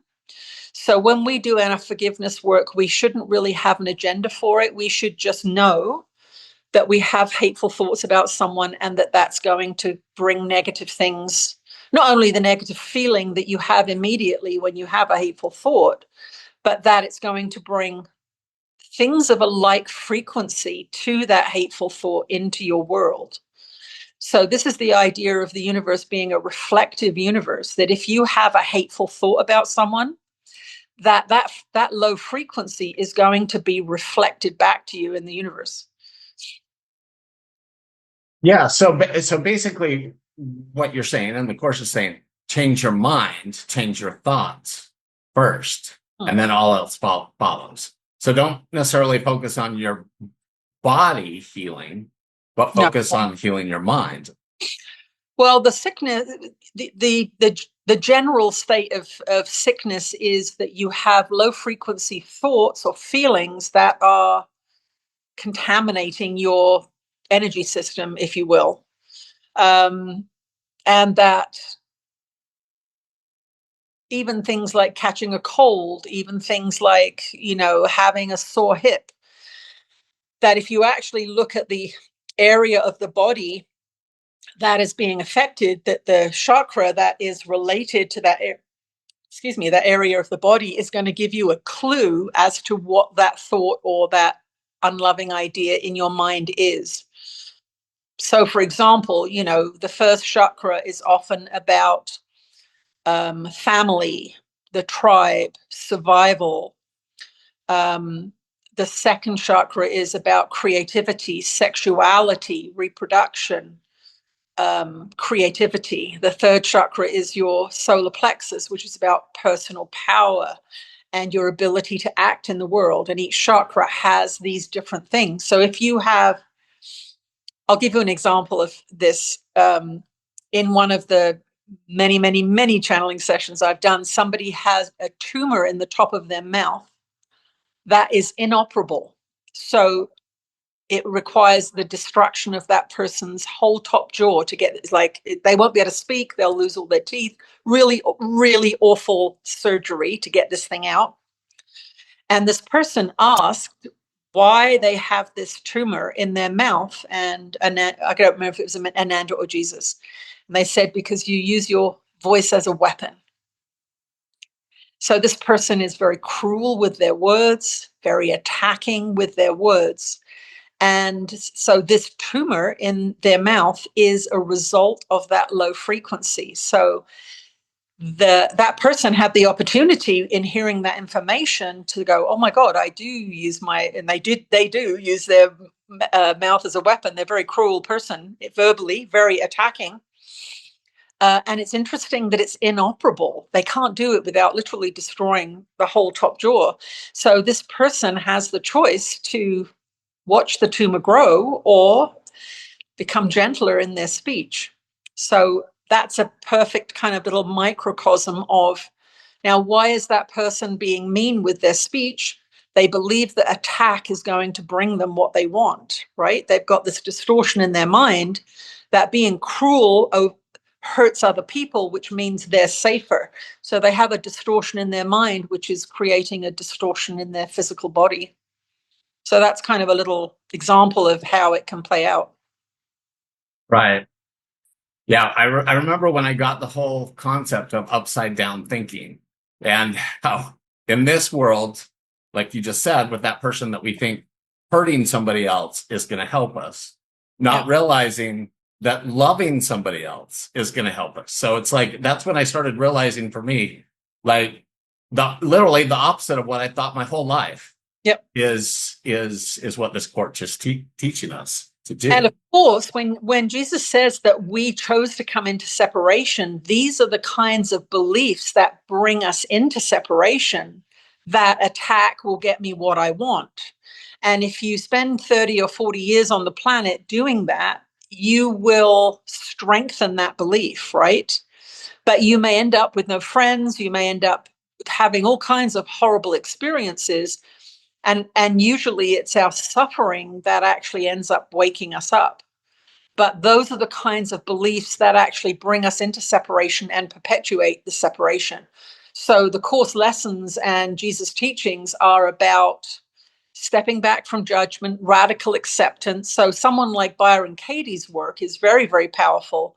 This idea that you have to love what is, even though you don't like it, you have to let it be because it's in manifestation already. It's showing you something. It's reflective, right? So the course really does that. And I don't know if you've had this experience, but through the years of doing the course, I kind of approach situations from two aspects. I have the human aspect where somebody betrays me or someone screams and yells at me, is angry at me. I'll deal with it as a human, which is, I don't want to hang out with you and you're fired, or I'm not your friend anymore. I'll deal with it on that level initially, and then I will ask, why is this showing up? What in me am I angry? Do I betray myself? So I look at things from the human point of view, because I think it's really important that we do let ourselves be human. And I think we have to let ourselves be at the level of evolution that we're at. Like, I know I've got myself into trouble sometimes trying to be more spiritual than I am. I'm becoming more loving as time goes on. I'm understanding myself more and more as time goes on, but I do let myself function as a human. And yet whenever I have a negative experience in my life, which I have them all the time, I ask myself, okay, what's going on here? Why am I getting sick? Or why have I got this injury? Or why have I got this problem? And so I go to the course for those answers, and I don't really micromanage myself by channeling for myself all the time.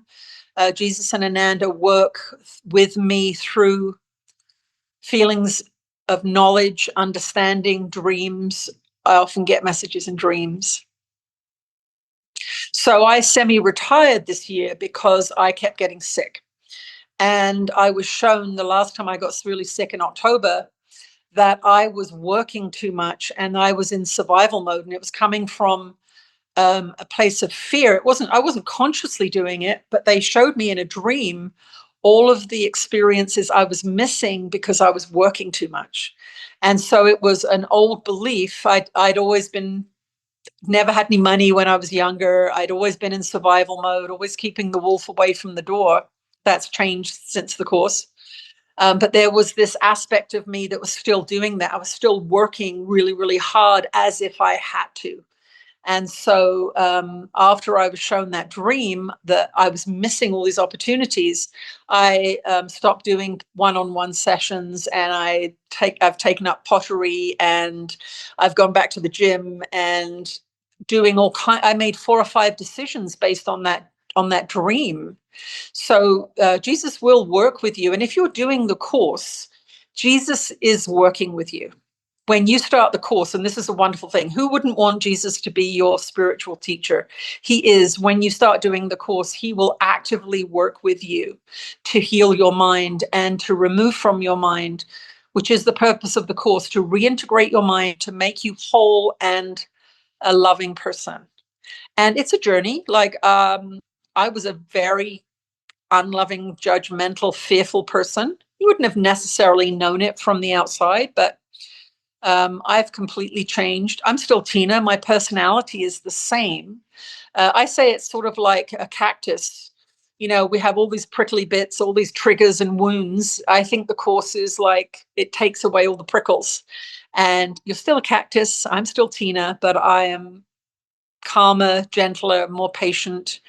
And I would say healthier mentally. I would say, no means no. When I say, if I don't want to do something, I don't do it. It's one of my big practices, is deleting from my life anything that I don't want to do. So I have, through that practice, which is self-love, becoming more loving to myself, I've eliminated all the things I don't want to do out of my life. So I have this amazing life now where I get to be free and do what I want to do, and do this amazing work with Jesus Channeling. And I just can't recommend the course enough to anyone who is struggling with the world, having difficulty, especially with the kinds of things we're seeing on the news. The course will 100% guaranteed help.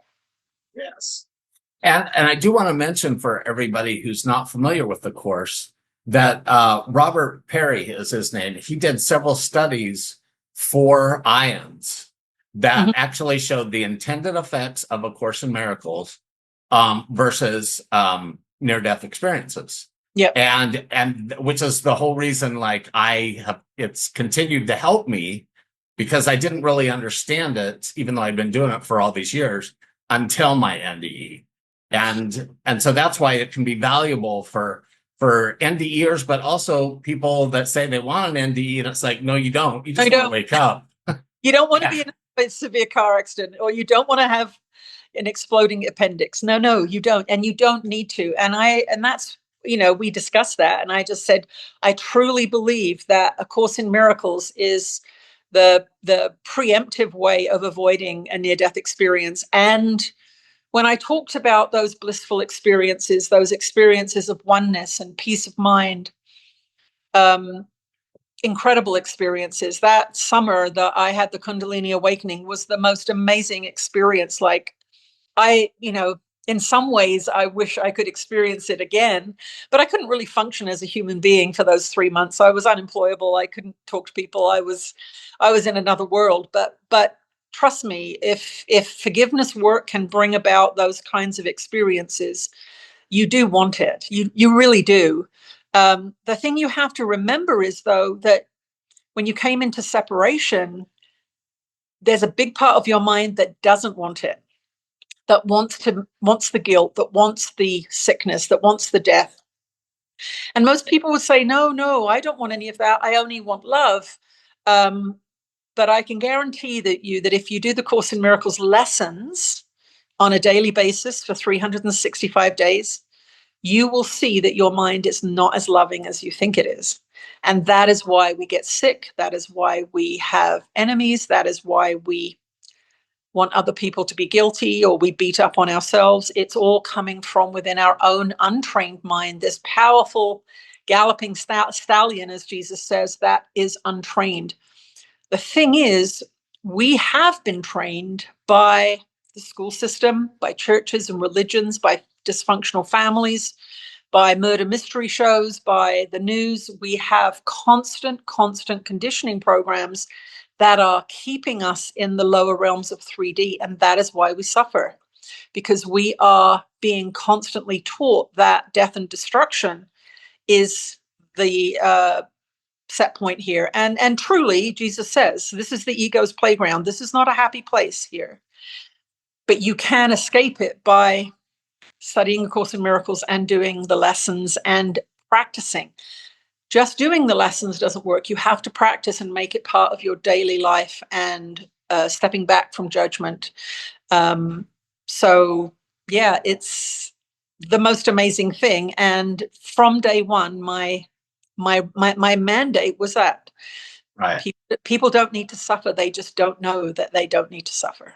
So can you just back up about what you were saying about, vibrations? And because somebody had wanted to know about, watching murder shows and stuff like that.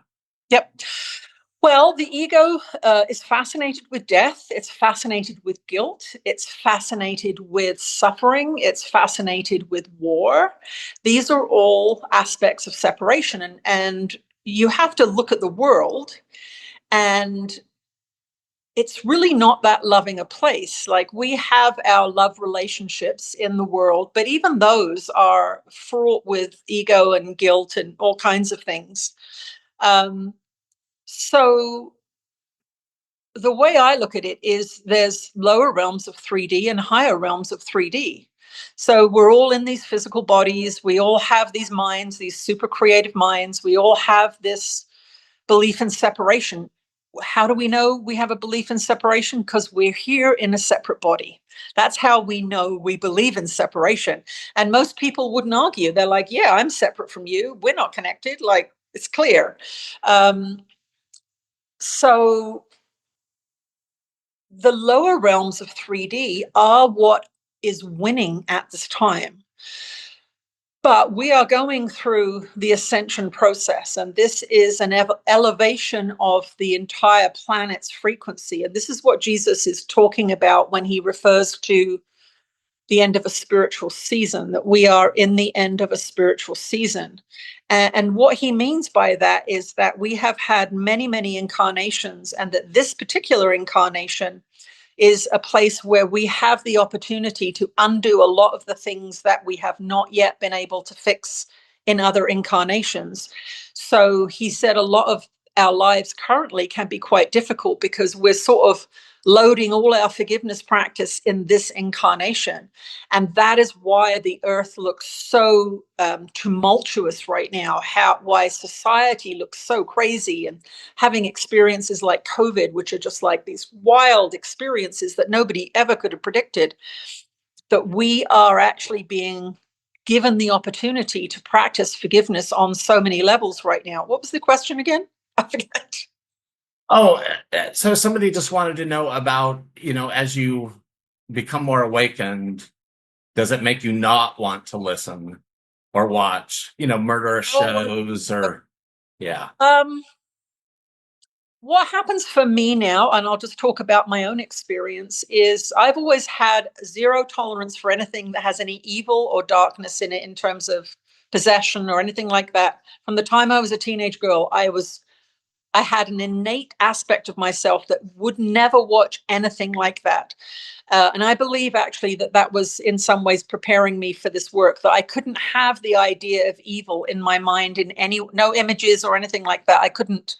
So what will happen for me now is that I'm a super creative person, so a lot of my entertainment is watching creative things, and I do a lot of creative things. I'm a painter and a potter and that kind of thing, and a channeler. Obviously, it's really creative. But I will sometimes think, oh, I want to watch a movie, and I'll turn it on, and within 2 minutes, I'm like, no, I can't. So often, what will happen with me is I'll have to watch movies from the 80s or the 90s before this extreme violence and stuff was in everything. Sometimes a movie within 2 minutes. I remember thinking, oh, everyone's talking about a Game of Thrones. I'm gonna see if I can watch it. Well, I got about 2 minutes in, and some guy was decapitated and disemboweled. I'm like, can't do it. And I can't do it because I know what the real consequences of it are. If I let those images, and what Jesus says is, if you watch death, you want death. He says, if you watch war, you want war. And that allowing those images and ideas into your mind will mean that you will actually create something that will match it. Now, if you watch a murder show, you're not going to get murdered, probably, but you're going to have a lower frequency. It's doing the opposite of what the Course is doing. The Course, through the lessons, is taking you higher and higher, closer to love. And watching that kind of show is taking you lower and lower. And initially, if you're new to A Course in Miracles, you're going to want to watch all the shows you've watched, whether those are police shows or hospital emergency shows or murder mysteries. You're going to want to watch those things. But if you actually think about it, is why do I want to watch a show about death? Why do I want to watch a show about infidelity? Why do I want to watch?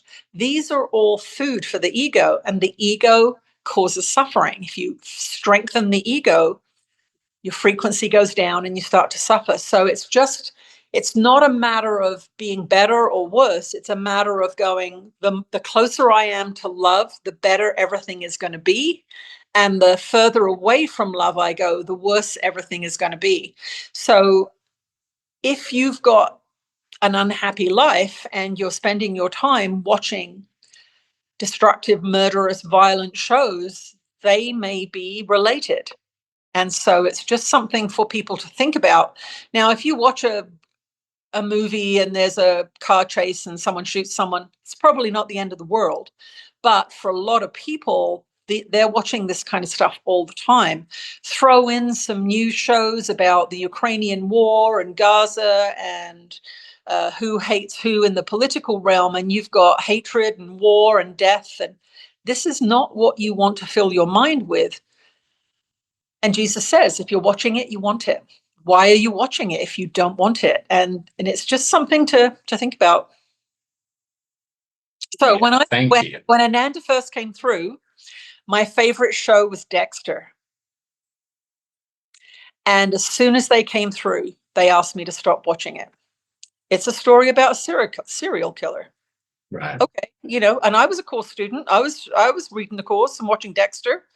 But when Ananda came through, they're like, can't do that. Stop it. And we had our first fight over that, actually.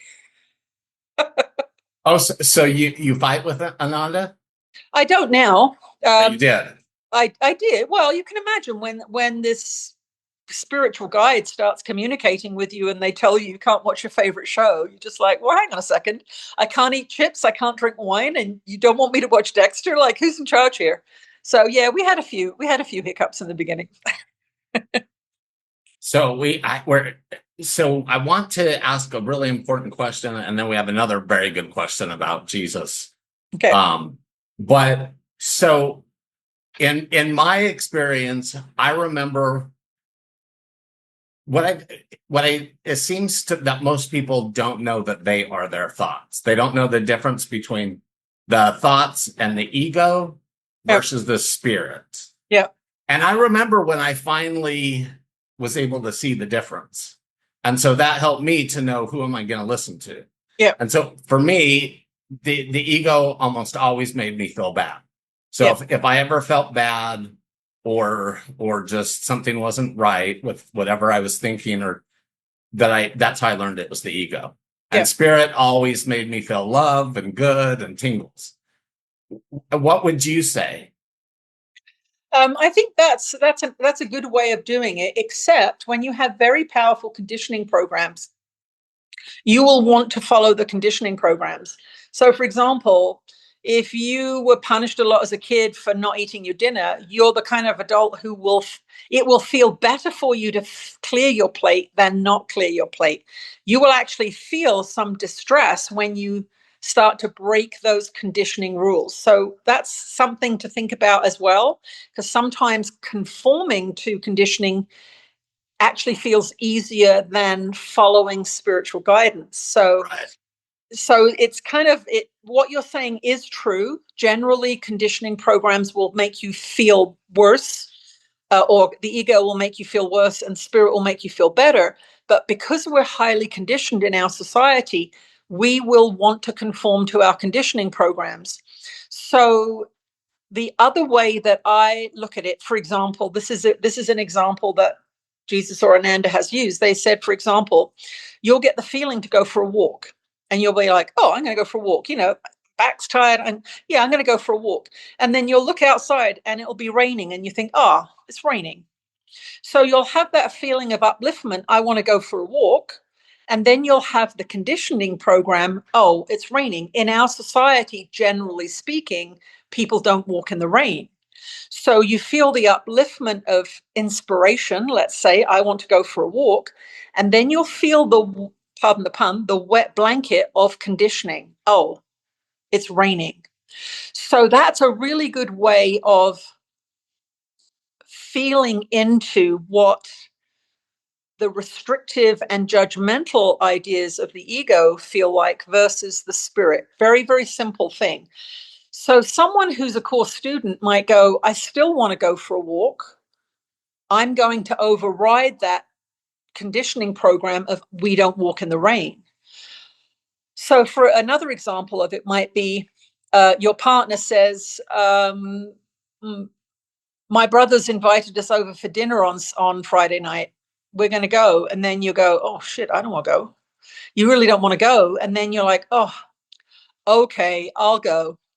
So what's happening there is the same thing. Your instant response, you don't want to go. And if you were honest and truthful, you'd say, I don't want to go. That's not going to work for me.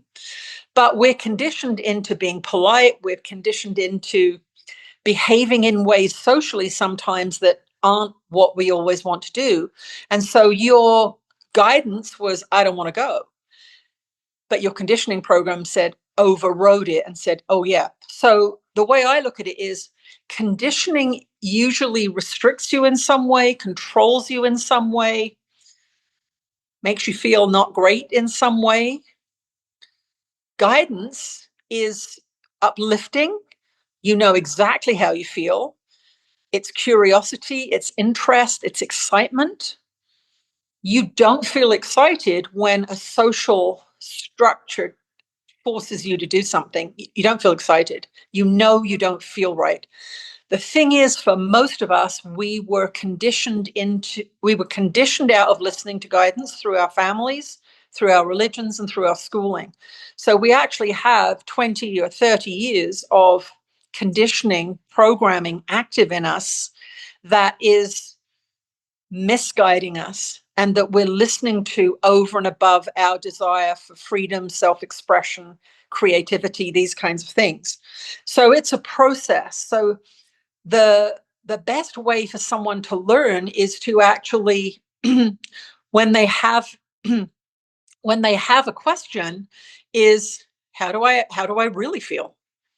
What would, if I didn't have to answer to anybody else or anything else, what would I do? And that's your guidance. That's how you know what you would do. Start adding other people and other situations in, then you're like, oh, I don't want to go, but I guess I should, because they'll be mad at me if I don't. That's how you get off track. So really, it's going down to that simple, basic, how do I feel?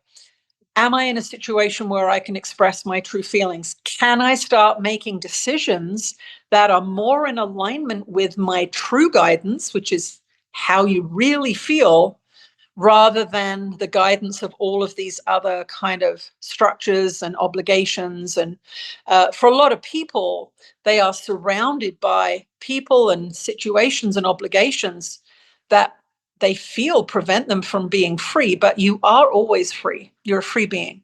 You can begin to. So one of the things I'll say is your life right now is based on the last 1,000 decisions you made. If you don't like your life right now, start changing the next 1,000 decisions, and you will know which decision to make by how you feel. Right. And, Don Miguel Ruiz, do you know who he is? The Four Agreements? Oh, yeah. Yep. Yeah. Yeah. I read In fact, you remember in the beginning, he says that like 90 something percent of what you think you know, you didn't ever learn it. It was just your parents told you, Yep. society told you, and that's what you think you know. And then the course, the workbook lessons, the first 6 months, that's what they attempt to do, right? To Yep. undo what you think you know so that you can reprogram your thoughts. Is that correct? Or what would you say? I think sometimes we come to the course at a point in our life when we have to admit we don't know, because stuff is not working. And that means that we actually become teachable. And I think that most people are not that teachable until they come to that place where they're like, you know what? I've done everything I've been told to do, everything that I was taught to do, and I'm not happy. There has to be more. And then we become teachable. So I think there's a certain humility that kind of initiates the process of the course. And it can be something like a near-death experience, can be that humbling experience where you can't do anything because you're in hospital for 6 months. And that actually is when you start to reassess your life and what got you there, right? I think the course is a big challenge in that way, because often people who have a very strong ego can be quite successful in the world. So it's more that internal journey, that are you happy? Are you living the way you want to live? Right. I'm sure there are many people who live in very nice houses and drive nice cars and have lovely clothes and well-paying jobs. And if you actually ask them what they'd like, they're like, I'd love to live in a cottage in the country, but I don't know how to do it. This isn't what I want, right? But often we actually don't get to that point of self-understanding until we're in our 40s or 50s. Yeah. It wasn't until I was in my mid-40s that I actually started to really comprehend that I didn't know what I was doing. Okay, we're going to have to wrap up. This has been so Yep. wonderful, and I know you and I could talk forever. Yeah. So we'll have to do more. But I do want these two questions. So Okay. one is the person wants to know, how are you doing with your sister with the forgiveness work? Oh, okay. Well, that's a very interesting story. So I actually believe that she was guided to buy the Course in Miracles. because she bought it and threw it across the car and said, "You should read this." She actually said, "I don't know why I bought this. Maybe you should read it." My sister has ended up in the psych ward 3 times in the last 3 years. And she's never done the course. She's forbidden me to tell her I could, because she'd have troubles and I'd be like, "You should do the course." She's like, "Don't ever tell me that." I believe that her mind actually has kind of become broken by constantly indulging her ego and all the things that she gets up to. She no longer resides in my mind, so I feel that my forgiveness practice is complete for me. She's very resentful of me. She badmouths me all the time. She threatened to go on the internet and ruin me by telling stories about me or whatever. So I have come to a place we actually don't communicate.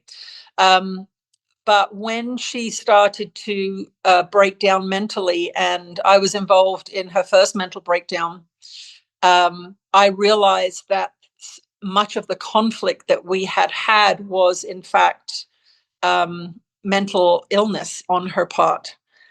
So it's sort of untreated mental illness. I actually believe that if she had started doing the course 22 years ago when she bought the course, that this would not have happened. So it's been a process of forgiveness, very intense forgiveness practice.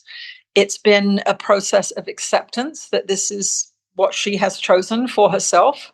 But she is not in a state where I can have a reasonable relationship with her because of her mental illness at this time. So it's a very sad kind of outcome. But I also know that I don't know what she's here to learn. I don't know what the future holds for her. All I know is that with the mental health issues that she has, it's impossible for me to have a regular relationship with her right now. Right. And the course, forgiveness in the course, is not about, it doesn't mean like, keep putting up with that stuff or anything. No. It just means allow and accept like you've done, but it doesn't mean you have to have communication with the person either. No, and the way I look at it is that I have peace around it now. So that means that my side of the work is done. I can't force her into doing anything, and I can't change her mind for her. Right. Okay, so the final question is about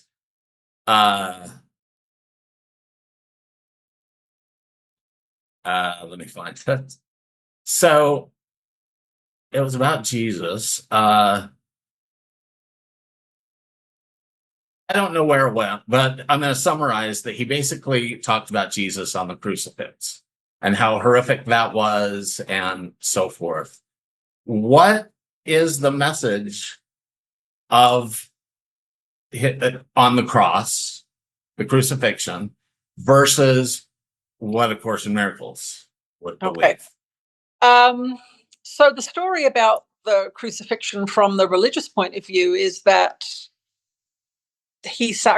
God sacrificed his only son for our sins, and that he suffered for us, which I've always found completely illogical and have never understood when people say that. What he says in the Course is that the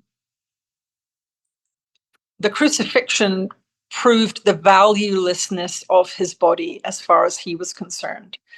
And that he actually goes into it in quite a lot of detail in his autobiography, where he said that it was time for him to leave the disciples because they were becoming so reliant on him, and that he, through the enlightenment process that he experienced,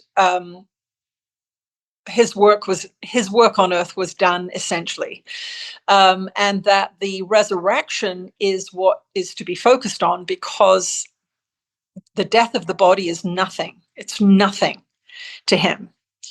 That spirit is everything, and that he actually, by the time this happened, he had mastery over the physical material world and could work miracles, and he recreated a physical body. And that's what we are actually doing all the time with our own minds. We are manufacturing our own bodies. So he says, you're doing it unconsciously. He did it consciously. But the crucifixion itself was to prove the valuelessness of the body, and that no matter what anybody did to you, that you could forgive them.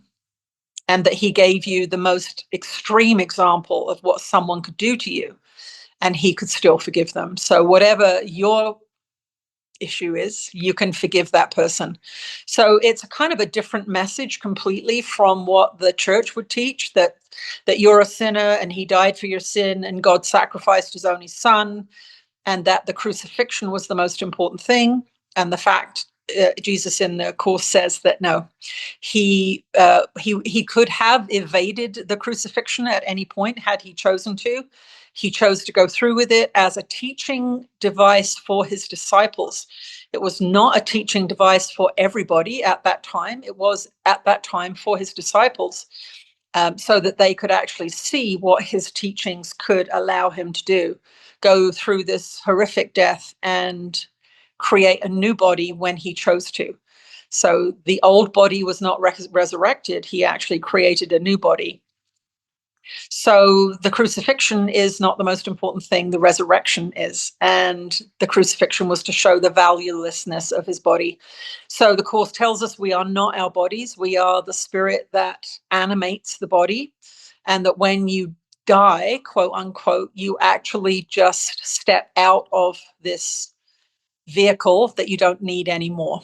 And that's all. You don't die. Of course, those people who've had near-death experiences know that the body is nothing.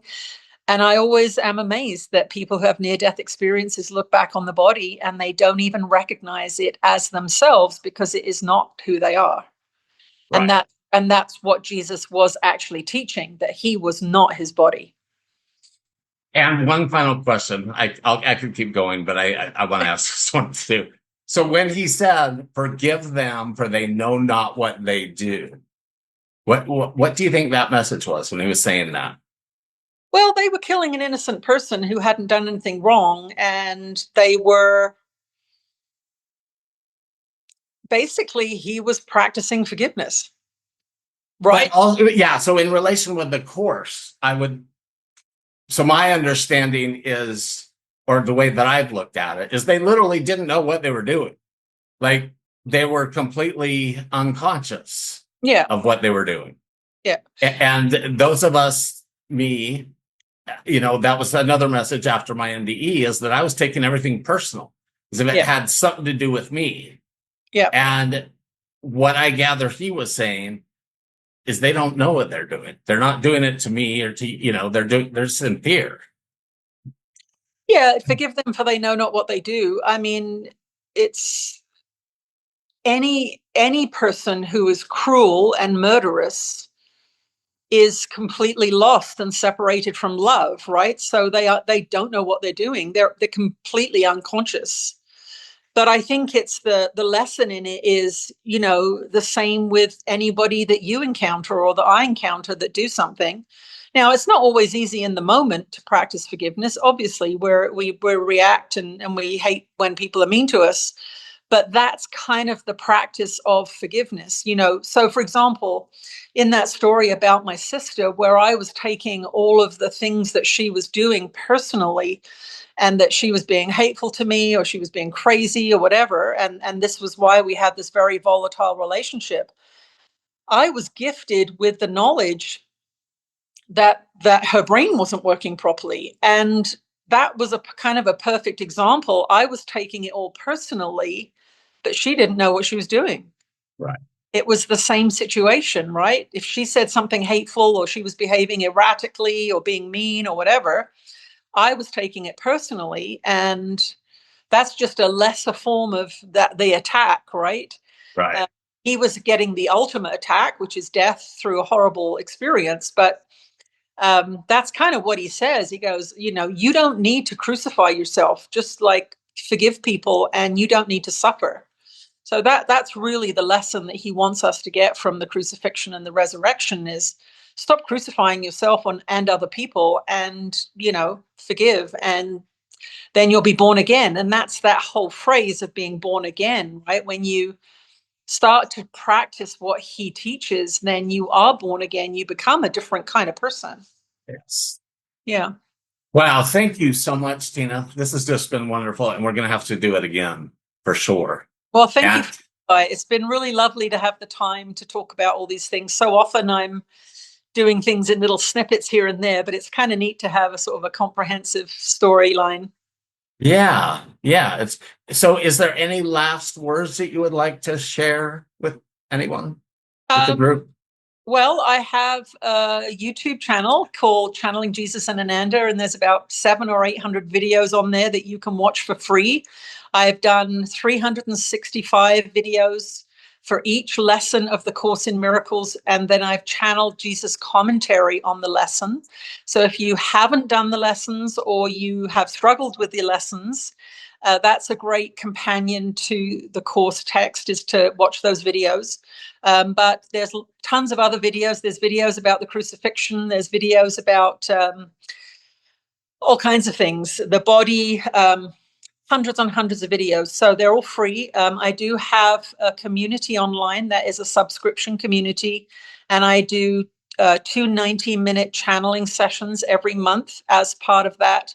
And there's 1,000 videos in the library on that community, and it has a Facebook type feed, and people post about their course experiences. And it's a very comprehensive kind of community for people who are course students and want to get to know people. And of course, through that community, we do offer retreats several times through the year, and many, many lifelong friendships have developed at those retreats. We're hoping to go to the south of France in October, where Jesus and Mary are reportedly to have gone after his resurrection. So that's in the works, but it's a wonderful community. What else? Really, you don't have to suffer. So if you're suffering, get your course out, start to do your forgiveness work, do the lessons, and understand that you are the creator of your experience. There is nothing outside of you that is affecting you. You're not a victim of the world. You are a master creator, and you just haven't been given the user manual for your brain. And I consider the Course in Miracles the user manual to teach you how to use this amazing device that we have been given, this creative. You've been made in the image of the divine. The divine is loving and creative, and we are too. We've just forgotten that we are, and we have to be reminded and retrained. We need to be retrained. And it's not too late to start the workbook. A lot of people started on January 1st. Oh, it doesn't matter. Right. But yeah, that's the first ones are easy. So you can, and then go to Tina's YouTube channel for commentary on the lessons if you want. Yeah. So anyway, thank you so much, Tina. It's just been a pleasure. And thank you everyone for joining us. I don't know, I probably know a few of you, some of you from my community, and thank you for joining in this conversation. And it was wonderful. Thank you. Have a wonderful night. And thank you, Loretta and David, for helping us. And we will see you all soon. Okay. Bye. Aloha. Aloha.